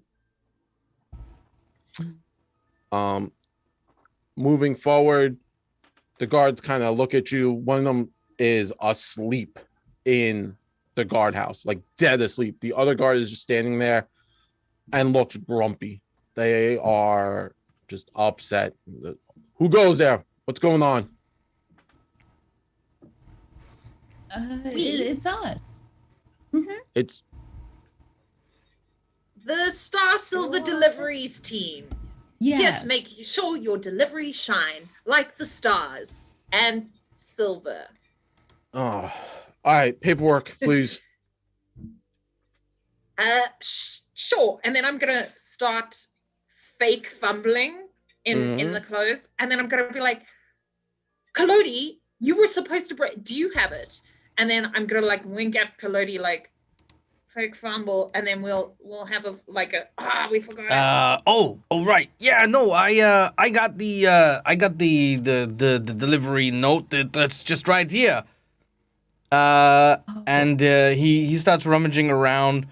Sabrina's gonna hop in. I'm sorry. I didn't realize those were the papers that Kalodi had. I didn't want to tell anyone this, but she's gonna unbutton her little pouch and Tweelo's gonna hop out. Tweelo was chewing on those papers earlier and they were really gross and I couldn't even tell what they were, so I had to throw them out. I'm sorry. Our squirrel ate our paperwork. Oh, We're gonna get fired. Oh, we're gonna get fired. And then I'm gonna turn back to the team and be like, wink. And then I'm gonna start crying. On the guard, like, we're gonna get fired. I can't On the get guard. fired. oh my God! Please stop yelling. It is too early. Okay. Jeez. We're just heading over to the Foxgloves house, and we have this delivery to drop off. Do you think you just this one time you could let us through? We're gonna get fired. Oh my God! All right. Just if that person stops, you know what? Sure, whatever. Just here, I need you to sign these, and he kind of pulls out some like a small scroll, and he's like, here, sign this.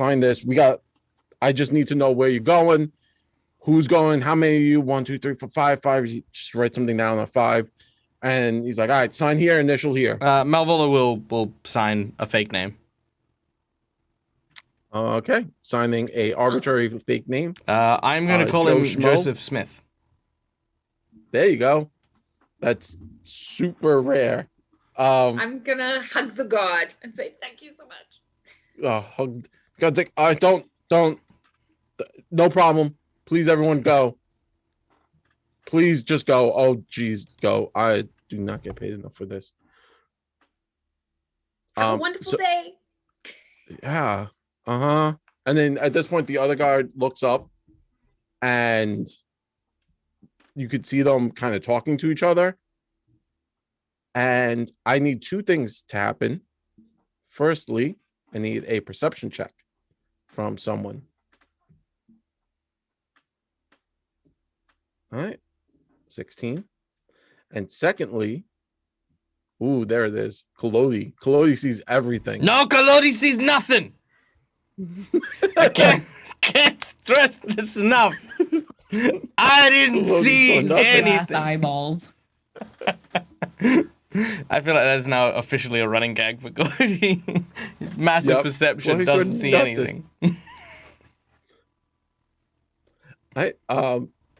So Kalodi, as you're kind of like looking over and listening, lifting the painting, trying to move it forward. One of the guards is like, the one that was sleeping is like, man, you can't let people keep going through. Like, we're gonna get in trouble, and we're supposed to crack everything down.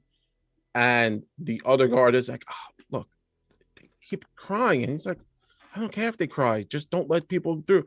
So the guard's like, look, the one that was sleeping stands up. He's kind of like burlier, a little grumpier. He's like, all right, I'm going to escort you guys over sorry to the. to interrupt, but how old is this guy, by the way, just real quick? Oh, he's like about 55. Okay, I see. he's like a guard who's been like here doing guard stuff.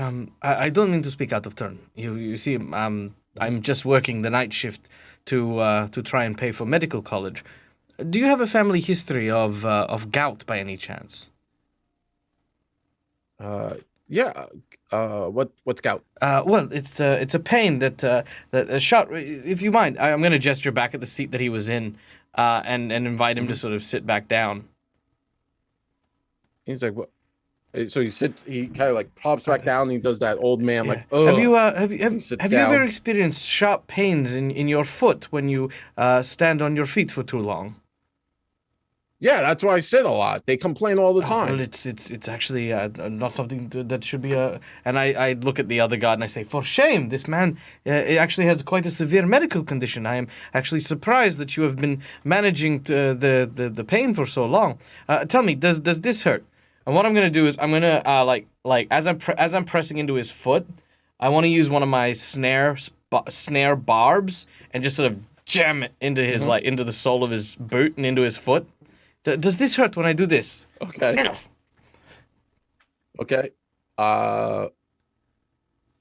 So as you like jam this barb into, he's like, yeah, ow, what the Oh hell? yes, no, this is What's going on? This is awful. This is terrible news.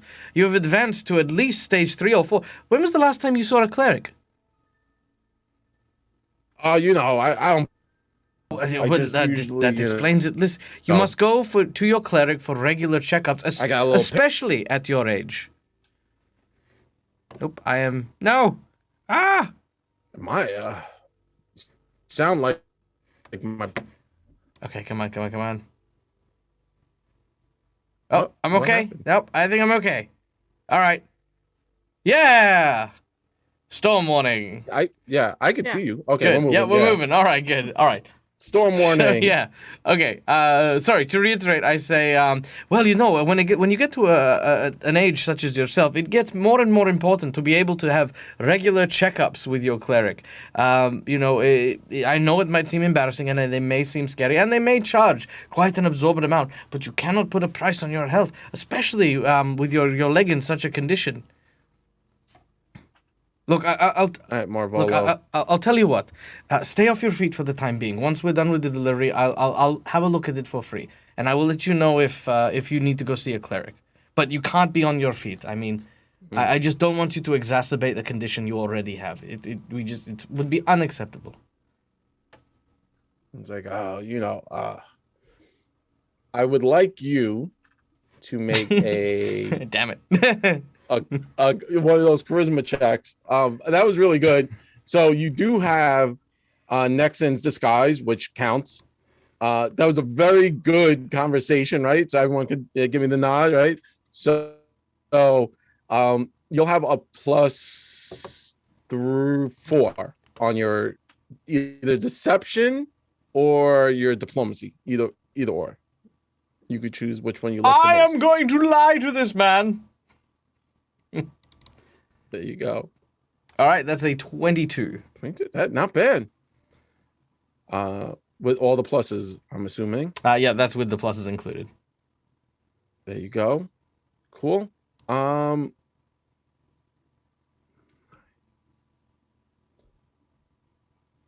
Cool. So him like looking, he's like, you know what? That does sound like a good thing. I don't mind that so much.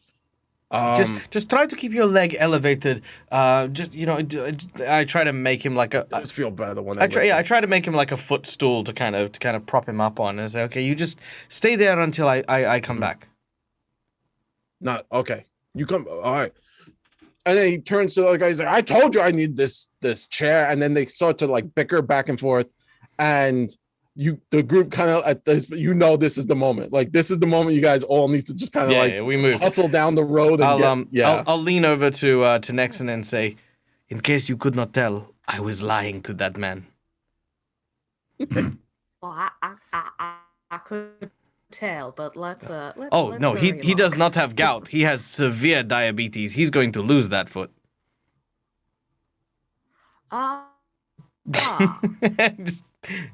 And just keep going. Terrible. Too many apples. and just keep going. Diabetes guard. He's gonna make a reoccurrence. We're gonna call him One Leg Jim later. Yeah. As you make your way, I'm sorry, I don't know why I'm like this.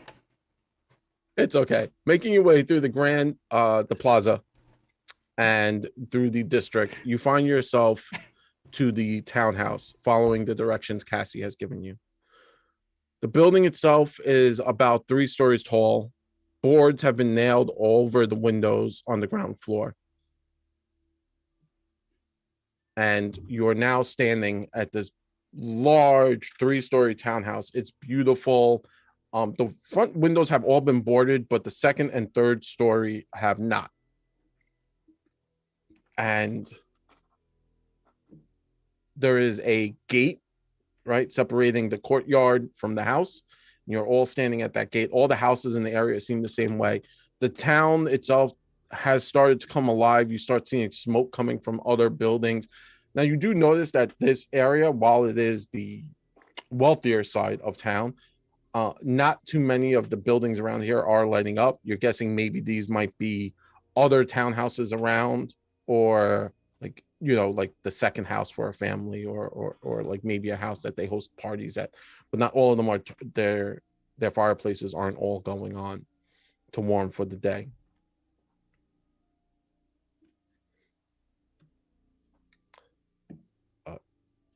And we actually have a map for this, which is pretty awesome. So let me throw everyone onto the map if I can share it.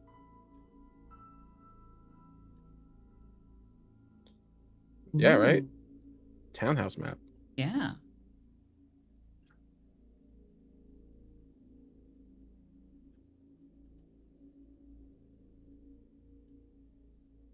So I'm just going to assume you guys go through the gate. It's just going to be my general assumption. Mhm.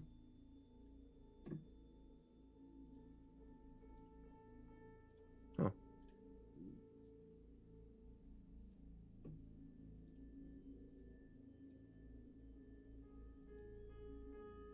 I think if we go upstairs, we might want to avoid getting too close to the windows, or pull the blinds, not to raise any suspicion.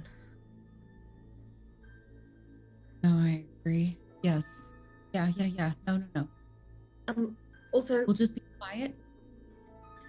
Mhm. also we should hurry, because I thought about it on our way here from the guardhouse, but Malvolo, you promised you'd go back. So we're gonna have to go back before too long. Well, or I could not go back. That was all. That was the full plan. I'm just worried they raise suspicion if we don't come back in a short enough amount of time. All right. Well then, let us not waste any time. Right. Okay, we're on a timer then. Let's get going. All right. We didn't get a key or anything for this house, did we? Nope. I have a key. Do you say that out I do. loud? I do. I say, oh, I have a key. I have a key. And I'm going to pull it out. And I said, I saw Cassie opening the gates and she said it opens anything. So, and then I'm going to go put it in.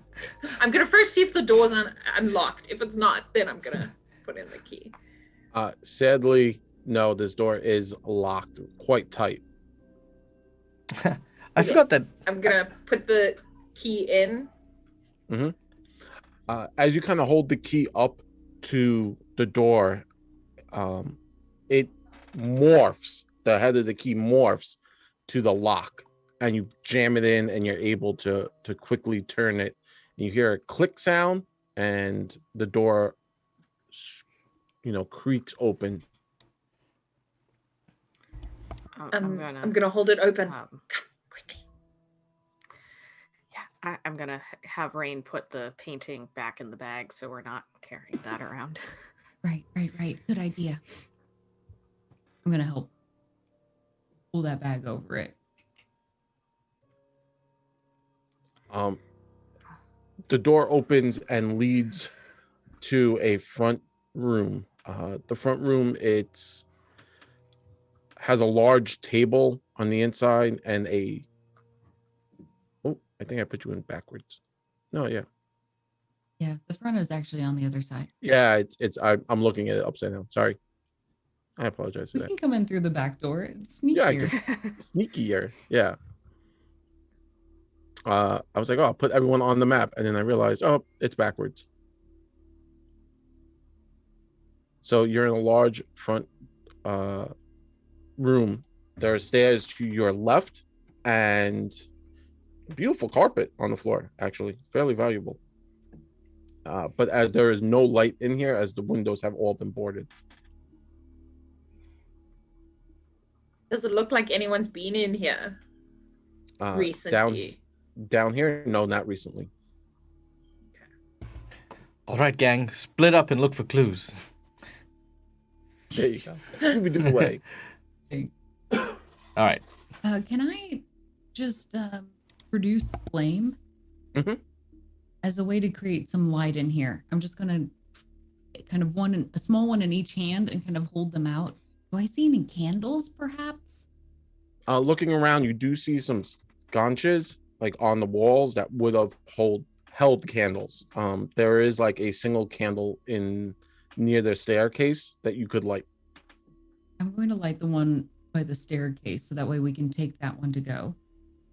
Sure. Lighting that candle, lights up this room. You now see there's a double set of double doors in the back, and there's it's very large, and there's that small staircase. Right. I know we should probably split up because it's faster, but the last time that we were in kind of an empty, abandoned looking house, I didn't like it. Can we stick together? Agreed. Because it's Alden and he had been here before under the influence, who knows what we'll find. Yeah. Let's just look through everything as quickly as we can. Right. And then I'm going to point to the left door and say, should we look through the bottom floor first? Yes. And then gesture to the left side, like, let's go look here. Okay. Okay. Rain, did you want to do the honors, or would you like Kalodi to? No, I would much rather not be the first one through, but it's important for me to learn to get over this and is a growing moment for myself. So yes, I will walk in first to the left, and I will not be afraid at all. I'm afraid, but I can do this. Okay. And Rain is going to go ahead and go through the left and just boldly open up the door. Pulling that door open, this is a large the room, it's very large. In the center, it's a beautiful rug, and in the center of that area is a small table with, it's like a jade table. Like the top of it has like this jade what is it called? Like tabletop. That would be what it would be called. It's quite expensive. I'm kind of drawn to it. I mean, jade is very beautiful. Mm-hmm. I'm not going to touch it. But is it just like a simple jade stone on top? As you look down on the jade stone, it does have like engravings on it. Like someone had carved in, it looks like a forest motif along the edges. Hey, come on in here. Come take a look at this jade stone. There's this beautiful engraving, but I mean, it is a Foxglove Manor, so I'm not really sure what to trust in here. It is interesting. I'm going to pull out my string and make the cat's cradle and cast Detect Magic. As you detect magic, there doesn't seem to be any coming from the table. It's just a normal table. Malvola will try to read the engravings if he can. looking at it, you just notice that it's like a small poem that was written, and it talks about like traveling the forest, and it would be like maybe a nursery rhyme or something like that. Sure. I'll read it out loud.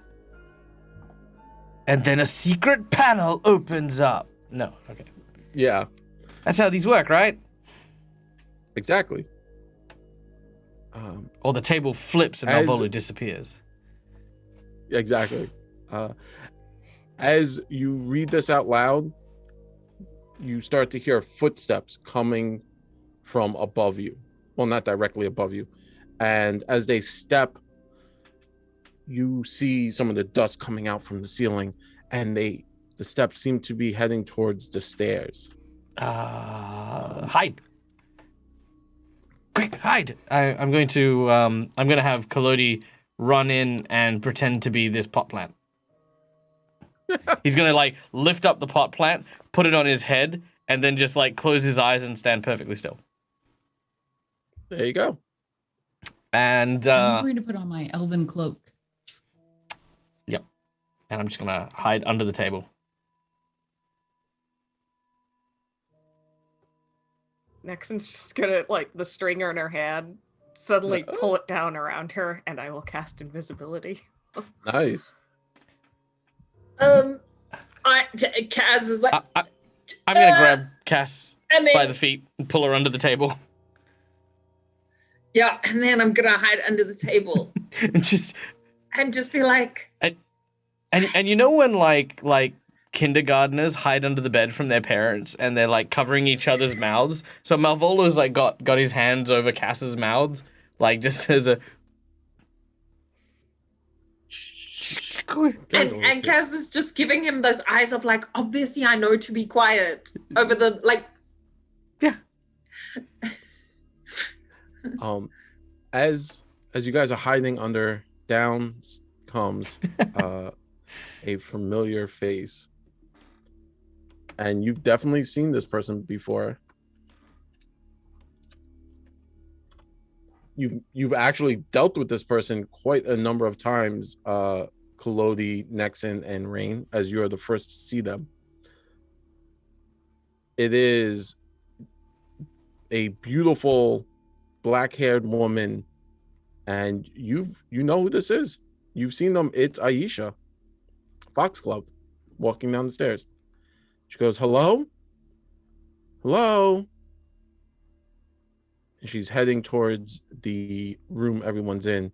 Nexon, as you are invisible, you could see them. You're kind of standing out in the open.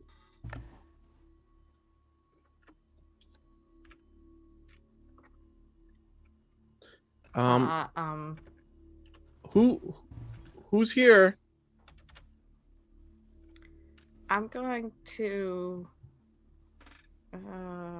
try and slide by Isha and then go and like open and close one of the like double doors. Mm-hmm. And then like step to the side of the door. As you run past her and quickly open and close one of the side doors, she turns around. She goes, "Who's in this house? You come out now." As she turns around, Kalodi is going to raise his hand and go, Kalodi chop! Well, he's not going to yell it, but he's going to try and knock her out.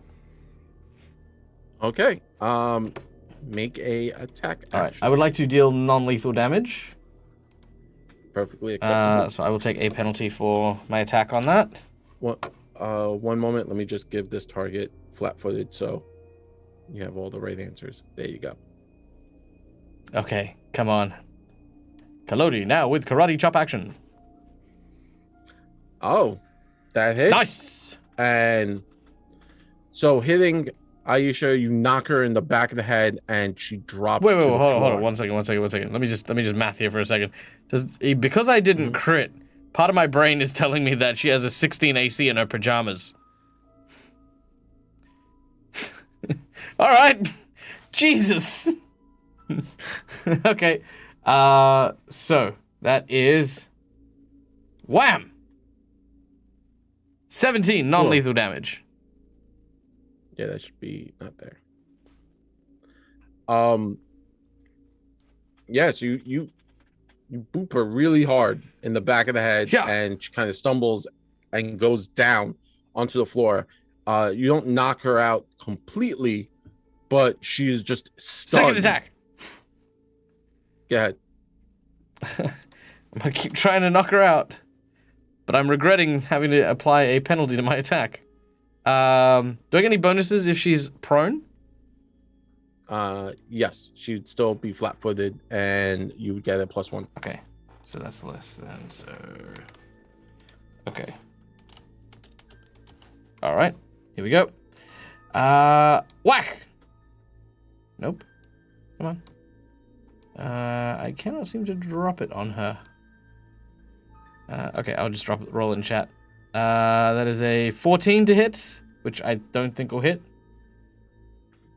The 14 does, Oh, does it? Yeah, okay. So Yeah. that is another 17 damage. 17. All right, that will knock her unconscious. Okay. And one more for good measure. What? Just another. Another. Just another little, like, just to be sure. Like the first time when it did knock her out, it's just like, oh, you know, like when people panic and they just over karate chop. You've never done that? Yep. Yeah. Yep. Yeah, that's it. So this person drops to the floor. Okay.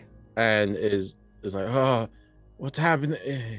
Actually, that last attack, he's gonna, just take the pot plant off and put it down, and Collodi's going to look at the others and say,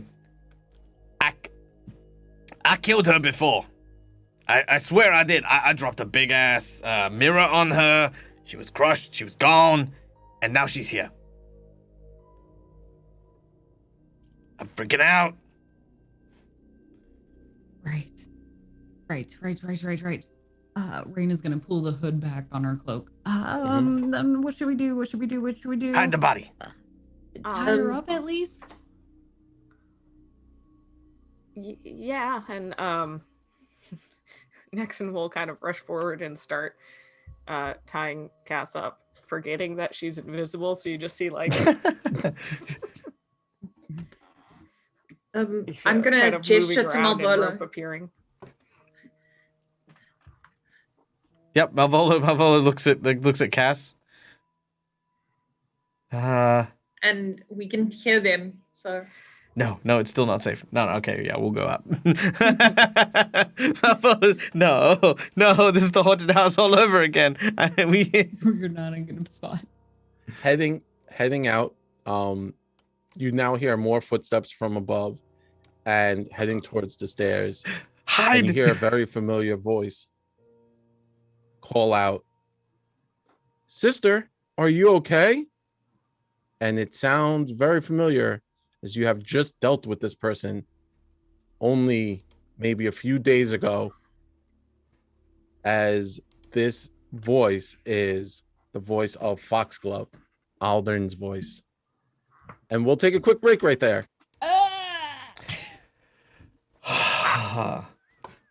All right.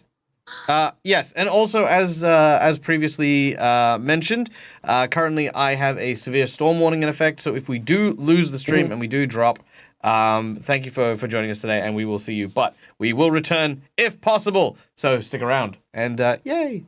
See you soon. 10 minutes. Bye.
1.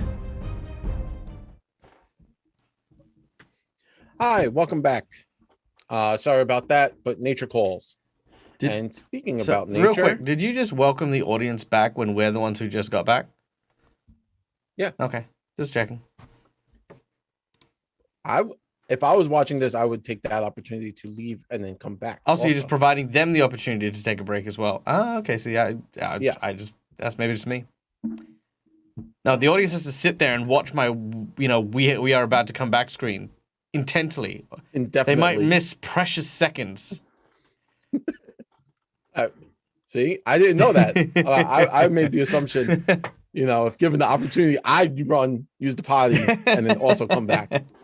Newbie Goddess is confirming. Chat takes a break too. We have needs. See? Boom. Thank you, Newbie Goddess. I appreciate you. So welcome back to everyone, us and you, all out there in internet land. So we're picking back up in the Foxglove Townhouse. A voice has just called out, a very familiar voice that everyone recognizes as Alden Foxglove. Footsteps have now come towards the stairs. Hello? Who's down there? Rain is just going to gasp, and I kind of want to say I faint. I can't stand this at all. I am horrified. I am upset. I am not happy. Nexon's just going to be waving Aisha's hand. Hello there, my love. Panic. Here I am. I'm here. I am here. Also, All right. Kalodi looks desperately at the others and just sort of gestures quietly and goes,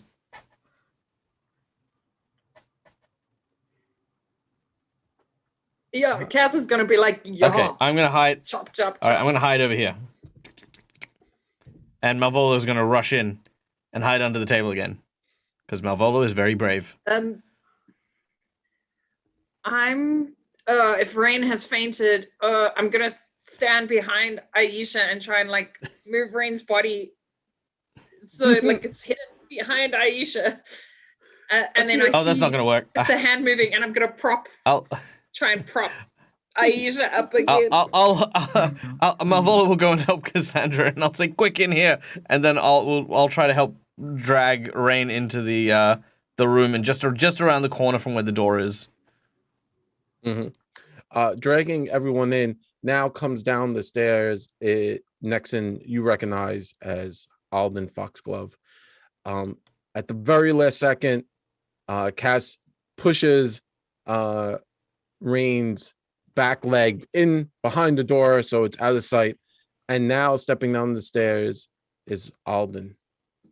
Alden looks around, confused, goes, Aisha? Is everything okay? And I feel like Nexon is just waving the hand. I'm gonna try and just do the no, everything's fine, just go back upstairs wave. There's an go back upstairs wave. Yeah. The shoo away. Be gone, peasant.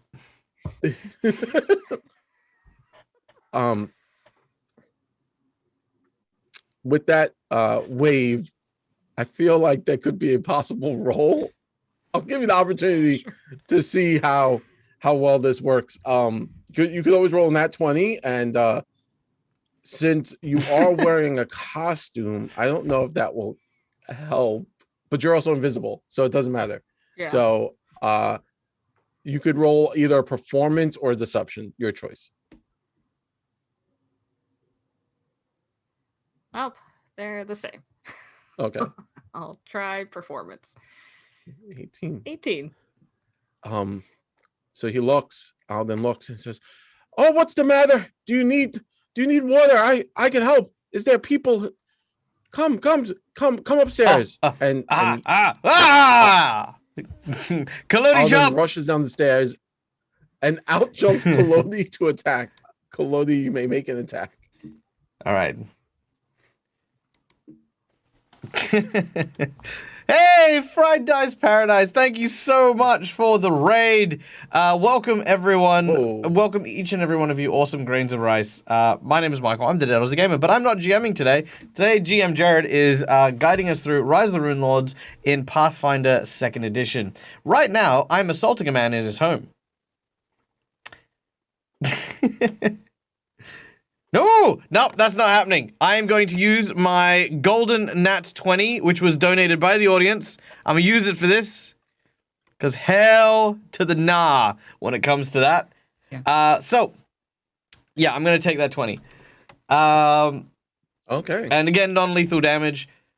So, to let everyone actually know what's going on, we are currently breaking into a house which we originally thought was empty because the owners were former friends of ours who had been transformed into ghouls by a mysterious, secret, spy, evil organization known only as the Seven. We came here to look for clues, and we've disguised ourselves as package delivery people to get past the guards.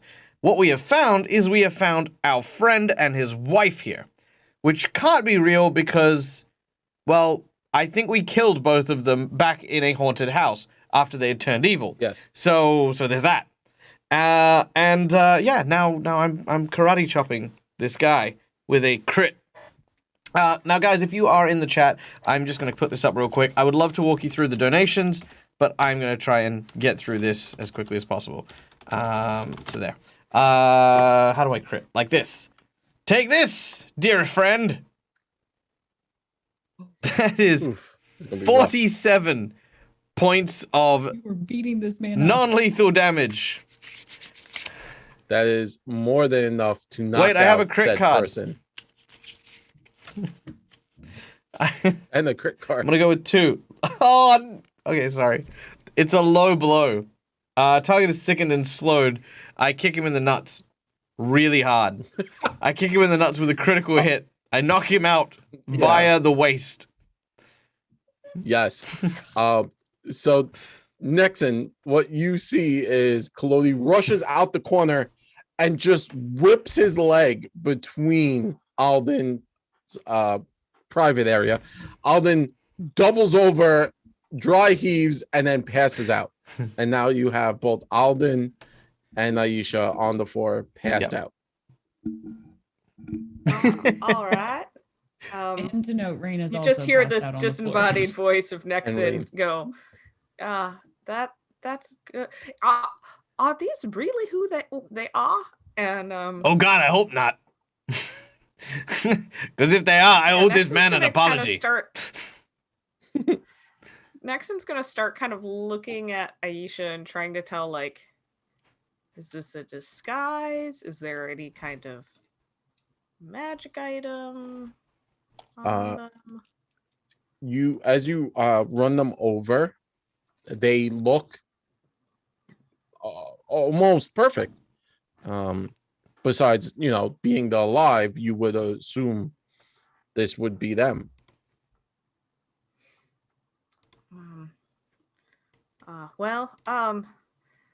I think probably the best bet is while they're unconscious, tie them up, and then we can ask them some questions.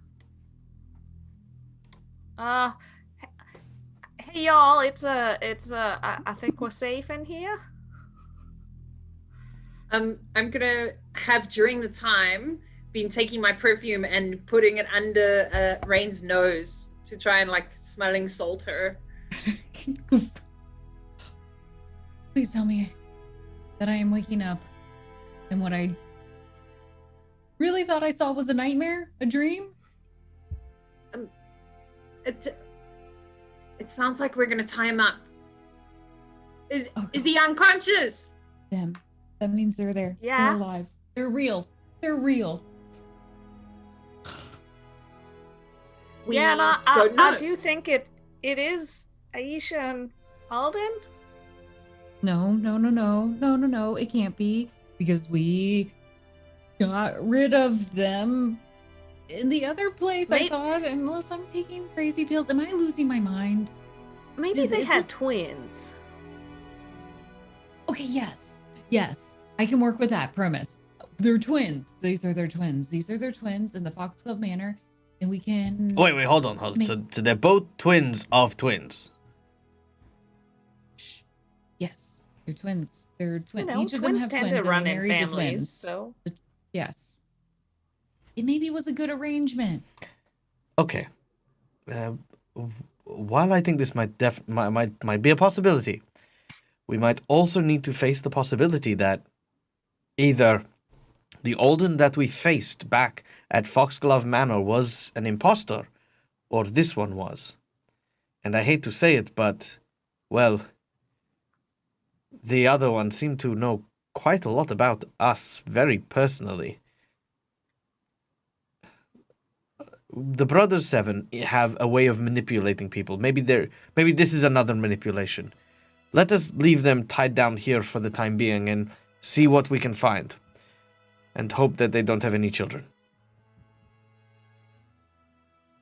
Because yeah. Could I cast? I don't know if Spirit Sense would work like this, but could I somehow manipulate Spirit Sense to see, like, is this spirit match? Does the inside soul match the outside look? I don't know what I'm trying to. I see what you're trying to say. I see what you're saying. Like, is if I could sense spirit, would this be the same spirit? Right? Like, I get that. Like, yeah. Is it the same color blue as that blue? Yep, I got it. Yeah. I'm going to hold on. I just need a spirit sense. I just need to quickly refresh myself on exactly what it does, because I feel like it should, but you know, some people are like, oh, fireball is fireball. So let me just double check. You open your mind, metaphysical, embodying, you see nearby spirits. Even if you aren't searching, you could see spirits. Actually, that works out. It checks out. Yeah, so you cast it, you burn that slot. And I will say this, the blue does not match the same color blue. So these are definitely not the same spirits as the ones you were following. I'm gonna say, well, they are definitely different souls than the ones we encountered. So it is not the same spirit inside, although the outside looks the same. oh geez, I was kind of kidding about the twins comment, but I'm good with the twins comment. I can at least, that makes it palatable for me right now, because I don't understand any of this, and that's an easier simplification of this that will make me not freak out. What do... Well, he's not the same, right? So that's good. So, thinking about what this could be, there's no magic. Is there? And there's, you know, we've checked for like a physical disguise, like makeup and stuff like that, or prosthetics. I'm pretty sure they Nexon just gave them a once over. Okay. yeah. I gave Aisha a look. What do we know about shapeshifters? Like, would they, like, detect as magic if they're using, like, their shape-shifting powers?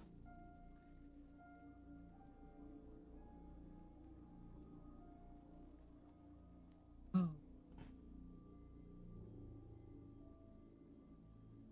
Are you asking? Oh, I was us?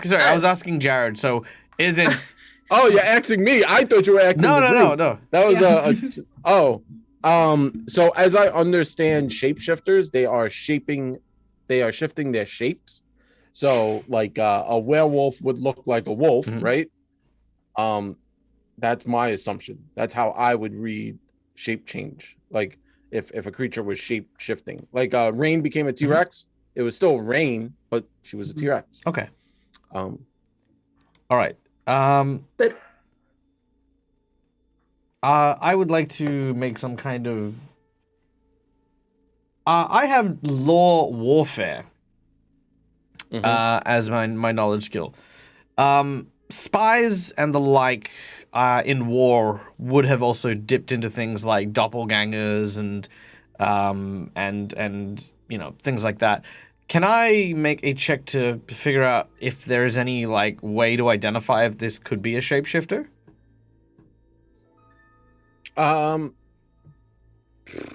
You know what?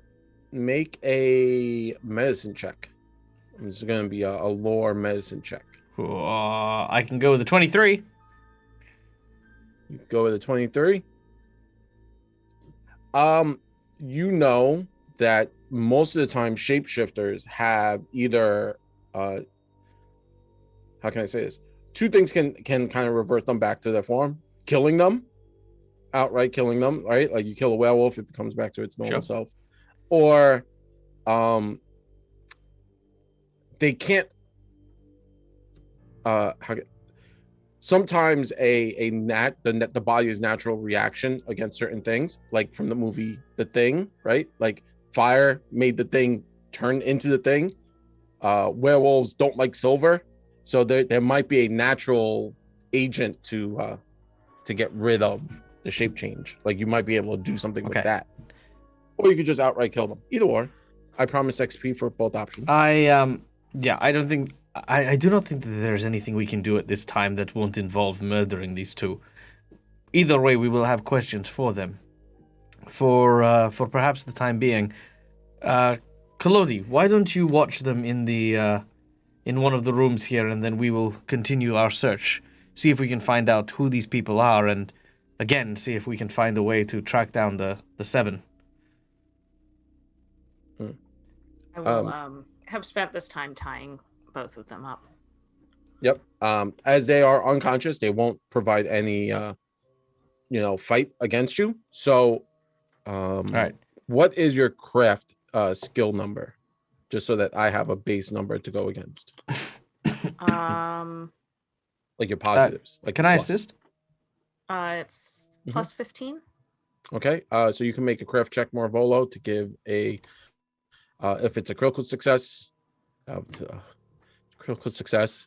15, 17. So they would, if they're trying to break the ropes, right? They would have to either you break them using a DC of a 27 strength check, or a thievery check would probably be 27. Strength would probably be a little higher because I feel like Nexon would use like maybe something silk.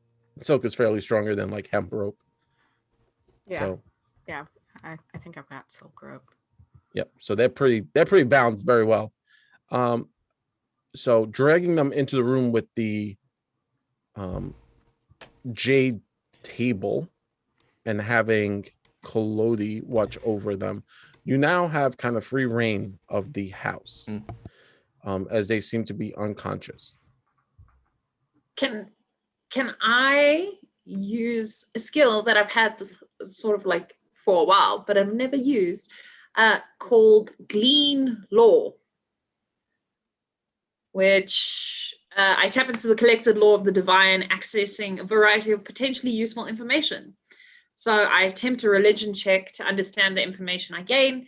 The GM sets a DC similar to recall knowledge, and attempting to adjust the DC if the check is if the law is very far from my mystery.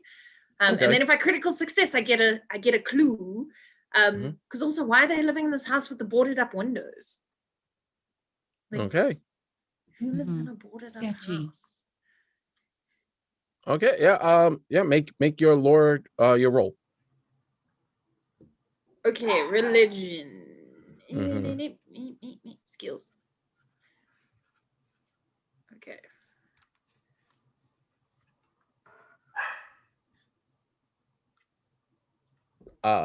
So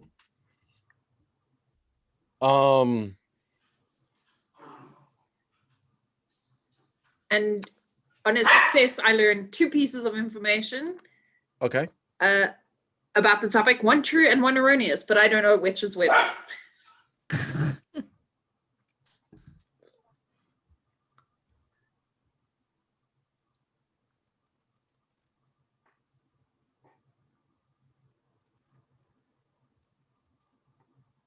I would say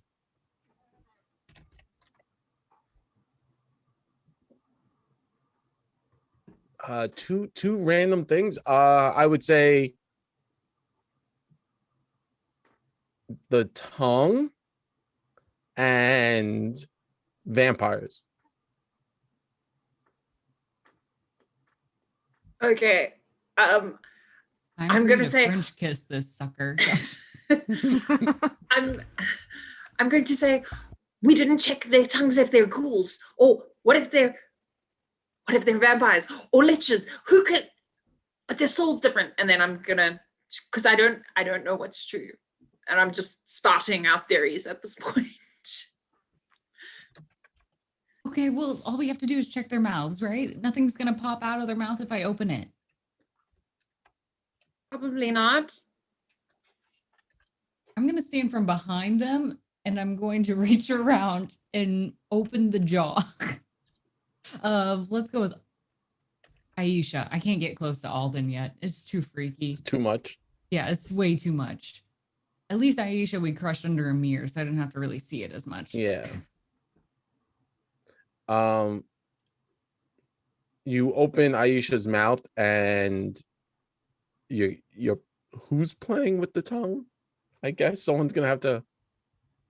I'll do it, I guess. Yeah. I like that. Since I came with the holding the jaw information. As you kind of play around with the tongue, it fairly looks normal. There is some slight discoloration, but nothing outside the realm of normalcy. Well, they're not ghouls, so that's good. But maybe they boarded up the windows for the sun. But the upstairs, but they were coming were downstairs because it's upstairs. dawn. Mm-hmm. The sun is rising now.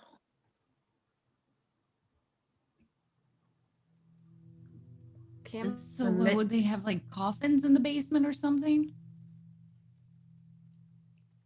Maybe. can I kind of check their like pockets and like check to see if they have any jewelry or any like keys or anything significant on them? There is a key. You do find a key in Alden's pocket. The key. Oh, well, this might be handy. Yeah.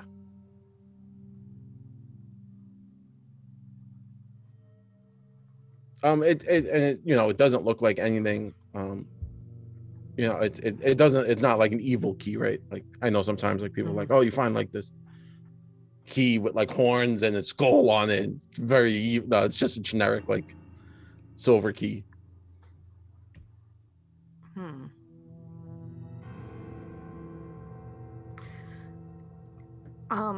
I do have an idea. It's gonna take me about 10 minutes to do.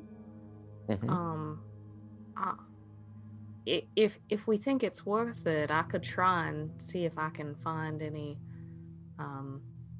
locate a seven-pointed star here or kind of anywhere near here. Yeah, Yeah, yes. I think so. So I can kind of do that if you all want to start looking through the house. Okay. Sure. Yeah, good idea. So you guys are gonna Scooby Doo and split up? Yep. I'm gonna start in this room just to the left of us. Mm-hmm. Next, are you gonna stay with Kalodi or are you gonna like hang out in a different room? I'll stay with Kalodi, so I'll kind of on the table I will spread out the various like Items little you need. charms and setting it up to cast locate, and I'm going to look for 7-pointed star. 7-pointed star. Interesting. All right. So if everyone is kind of just like meandering through the floors, we'll make the 10.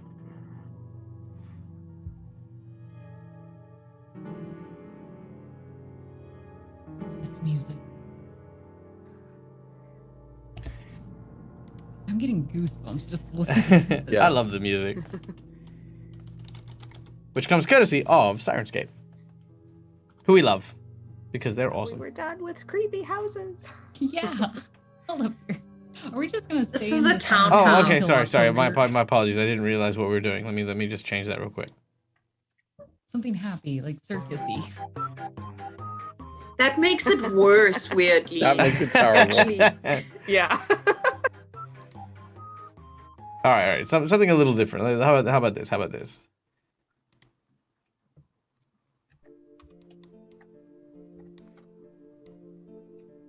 Yeah. Now it feels like we're in a haunted spa. Yeah.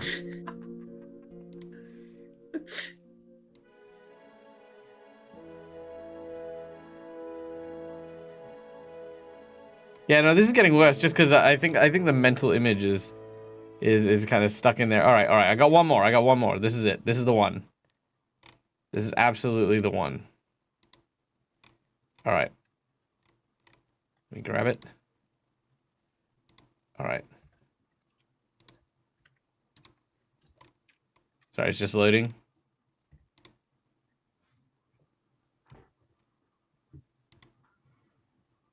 And Oh, okay.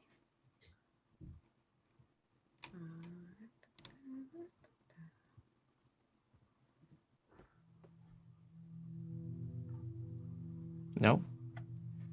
Should be playing. It's not. Yeah, it is. Oh, it is? Sounds like organ Started. Yeah. music. Oh.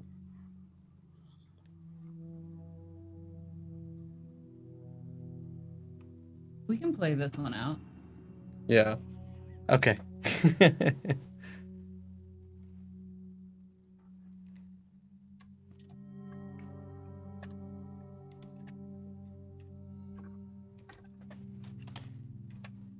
All right.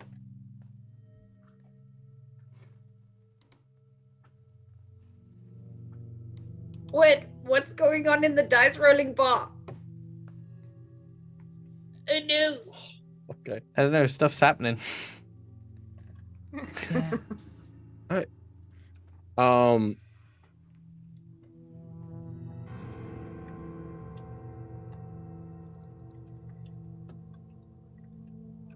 I'm scared. So I need. Okay. So now that Cassandra and Rain are outside, I need you guys to make perception checks. Okay. And Marvolo, I need a perception check while you're in that room. Very well. Oh no. You're struggling, Rain. You're dealing with a lot of overwhelming emotions. So you're more focused on following Cassandra. Cassandra, you do notice that like they did come from upstairs, and it's a good chance that like maybe there's something upstairs that you'd want to check out. Yeah, I'm gonna go upstairs and say to Malvolo he can check here, and then when I see that Rain is very scared and unsure, and I said myself and Rain will go check upstairs, and then I'll grab her hand Uh-huh. Okay. and I said we're gonna check All upstairs. right. I will Yes. stay down here. Marvolo, 19. Okay, not bad. You look around and you do notice that as there would be dust every which way, you notice that in the far corner, that door in the far corner of that room, it seems that it's slightly ajar, as if someone had just come through it or maybe left it open, which is weird because all the other doors in this room that you've seen have been closed. Bless you, Dawn, by the way. Okay. All right. What's this big iron pot thingy? That's actually a big iron pot thingy. It's a Very technical. kettle stove. It's one of those I'll open it. old. You look in and there's fresh soot inside, as if people had been using it. I close it. I then wipe my hands of the grime. I will go to the next door, I guess. Okay. At this point, you kind of so are you going to the one ajar or on the right hand side or the door in the back? The back of the room, the one on the left. Okay, cool. As you're going to check that, you check is unlocked, and we switch over to Cassandra and Rain, who are going upstairs. Yeah. I'll just move you guys the old-fashioned way. Flying across the map. Flying across the map. As you come up the stairs, you do notice that there's a set of double doors open to your right-hand side.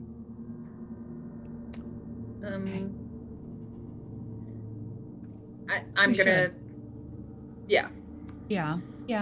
We kind of look at each other and nod when we see these doors open. Okay. Yeah, and so we'll go in cautiously Mm-hmm. and look around.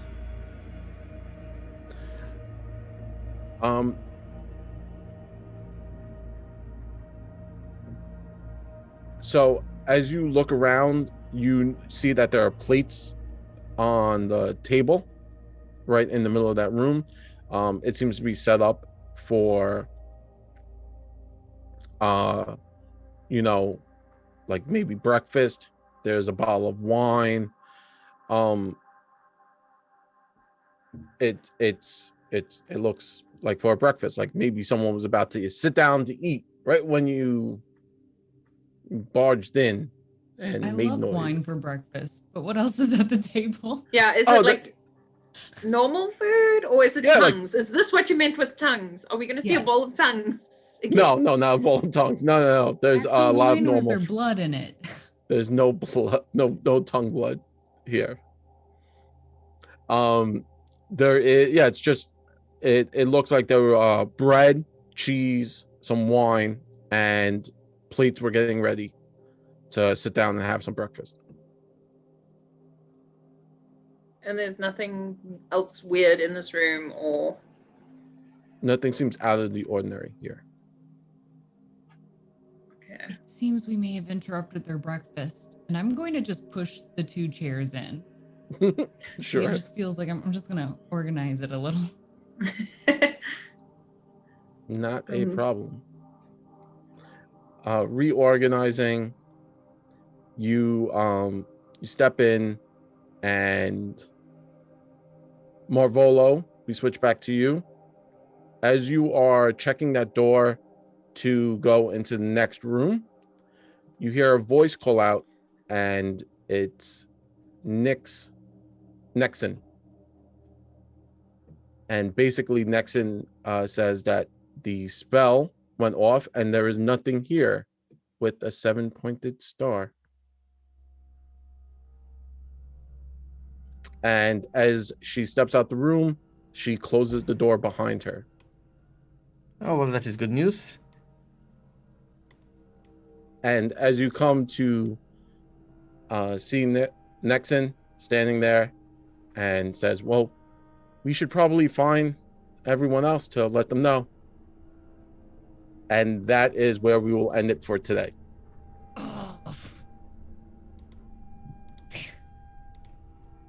All right. Cool. We're safe. How's it we're going? happy.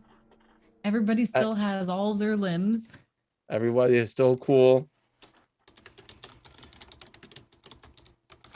I want to say thank you very much to everyone. Sorry, I just got a message, and there is a channel point plot twist. Really angry from, I'm assuming that person's name is Really Angry Hedgehog. Which I think is adorable. So I only saw a little bit of that, and it just said Really Angry Hedgehog. And I was like, is there an angry hedgehog like in the building now? Like, did they? That's the interruption. Yeah, I said there was a severe storm warning. I didn't say how severe it was. Okay. It's just Just hedgehogs. hedgehogs. So mistaken identity, and we will claim it. And I'm going to have to figure that one out. But I will write it down. And I thank you very much, Angry Hedgehog. I'd say get a Shih Tzu massage and calm down. It won't be that angry later on. But so tune in next week to figure out what the mistaken identity is, what's going on with Nexon, and what is going on in the townhouse. This is all fun stuff. I'm excited. I hope you're excited. And as always, I appreciate everyone being here. You are all amazing, and my crew that I work with here on Sunday. I hate getting up early in the morning, but I love getting up early and seeing everyone's face.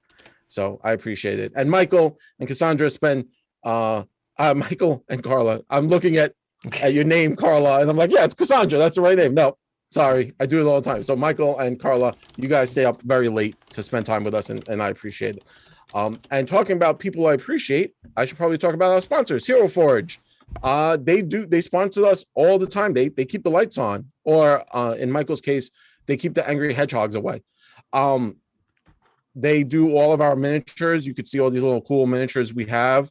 You could go check them out, and they are so awesome. So if you're not getting your miniatures from Hero Forge, I suggest looking at them and making a really cool miniature. That's what I do on my downtime. Additionally, Sirenscape. Thank you so much for the awesome creepy sounds. I would never play that weird circus music ever. That one was super creepy. They should just take that one right out. Jared, that wasn't even the creepy circus music.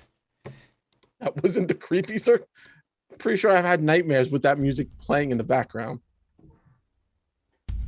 So Sirenscape, music does create an element to your game, and it's 100% true. Whenever you're playing, you got the music in the background. No one wants that. No, I'm not looking at you, Michael. No. Gonna cover your face. That's terrifying. You and Dawn are both like rocking out. You're like, yeah, this is my jam. No, stop it. Actually, you know what? I will use that to tease something. There's a reason why I haven't actually been running any games, any like big games on my channel. That is because I am waiting for a particular book called Heckna to come out, which I am avidly waiting for, and I will be running that game so hard when it comes out. And it's basically just a dark carnival. Nope. It's awesome. Nope, I'm good. I will watch it and support you, but I won't be happy about it. Yes. Sorry, I didn't mean to interrupt. Carry on. It's cool. And of course, I want to give our last shout out to Paizo for creating this amazing campaign. This was one of their first campaigns that they came out with. I feel it's one of the best. I highly suggest playing it. If you have never had the chance to play it, go out, purchase it. You could get the like really cool like super book. Michael has it. From there, they still keep publishing this book because it's fun. It's a lot of fun, as you can see. And last but not least, I will throw it over to my role players, so then you could see what they're doing when they're not here being tormented by me. So I will throw it over to the amazing Dawn. Thank you, Dawn, for playing with me today. As I sent you all those crazy messages, but take it away. Thank you for those fun behind the scenes. Yeah, I'm Dawn. I make videos when I'm not here. I make videos over on our YouTube channel, Roll for Initiative, with my partner Ryan, and we make videos all about tabletop role-playing games and some of our other geeky interests. And you can also find us on Twitter and Instagram at R4iVlog. Hey everyone, I'm Becca Godsey. You can find me here on Twitch at XCausticPhoenix. We'll be playing some Destiny later today, but also tomorrow. If you guys aren't following the gamers, I'm also on their channel Monday evenings for their show Pink Pixels, and I'm really excited about this week. I'm interviewing my first VTuber, which is such an amazing and cool world, and I'm very excited to learn a lot about it. I've been doing a lot of research to try to prepare, and it's so fascinating, all the cool things that they can do. So I hope you guys can come join us for that. That will be at 7 p.m. Eastern time tomorrow. Nice. And I'm Carla, and you can find me at DumDumDie, spelled DUMDUMDIE, where we play a D&D 5th edition homebrew podcast and Twitch stream. Our times have changed because life, guys. So every second Sunday in the morning, South African time, but you can always check out the podcast every Friday. And you can find us on the socials, and I'll be there in a non-creepy way. Yay! Yeah, and hi guys, my name's Michael. I'm the Dead Aussie Gamer. This is my place. This is my face, and you can find it here a multitude of times during the week. We are currently on school holidays, which is usually my busy season, so you will find me on in about 8.5 hours from now playing Starfinder with a bunch of my wonderful Patreons. You will find me on Tuesday on WSD 20 live playing Ryan with the Frost Maiden. Then you will not see me till Saturday, where in the morning Australian time, 7 a.m. or Eastern Standard, it's like 7 p.m. Eastern Standard on a Friday night. You will find me playing Strange Aeons, followed by Sunday, once again, right here, where you can find me playing with these amazing and incredible performers and GM. Just having a great time. I've got to say that this is probably one of my most looked forward to game of the week, so I am super excited to come back and share it with all of you amazing people.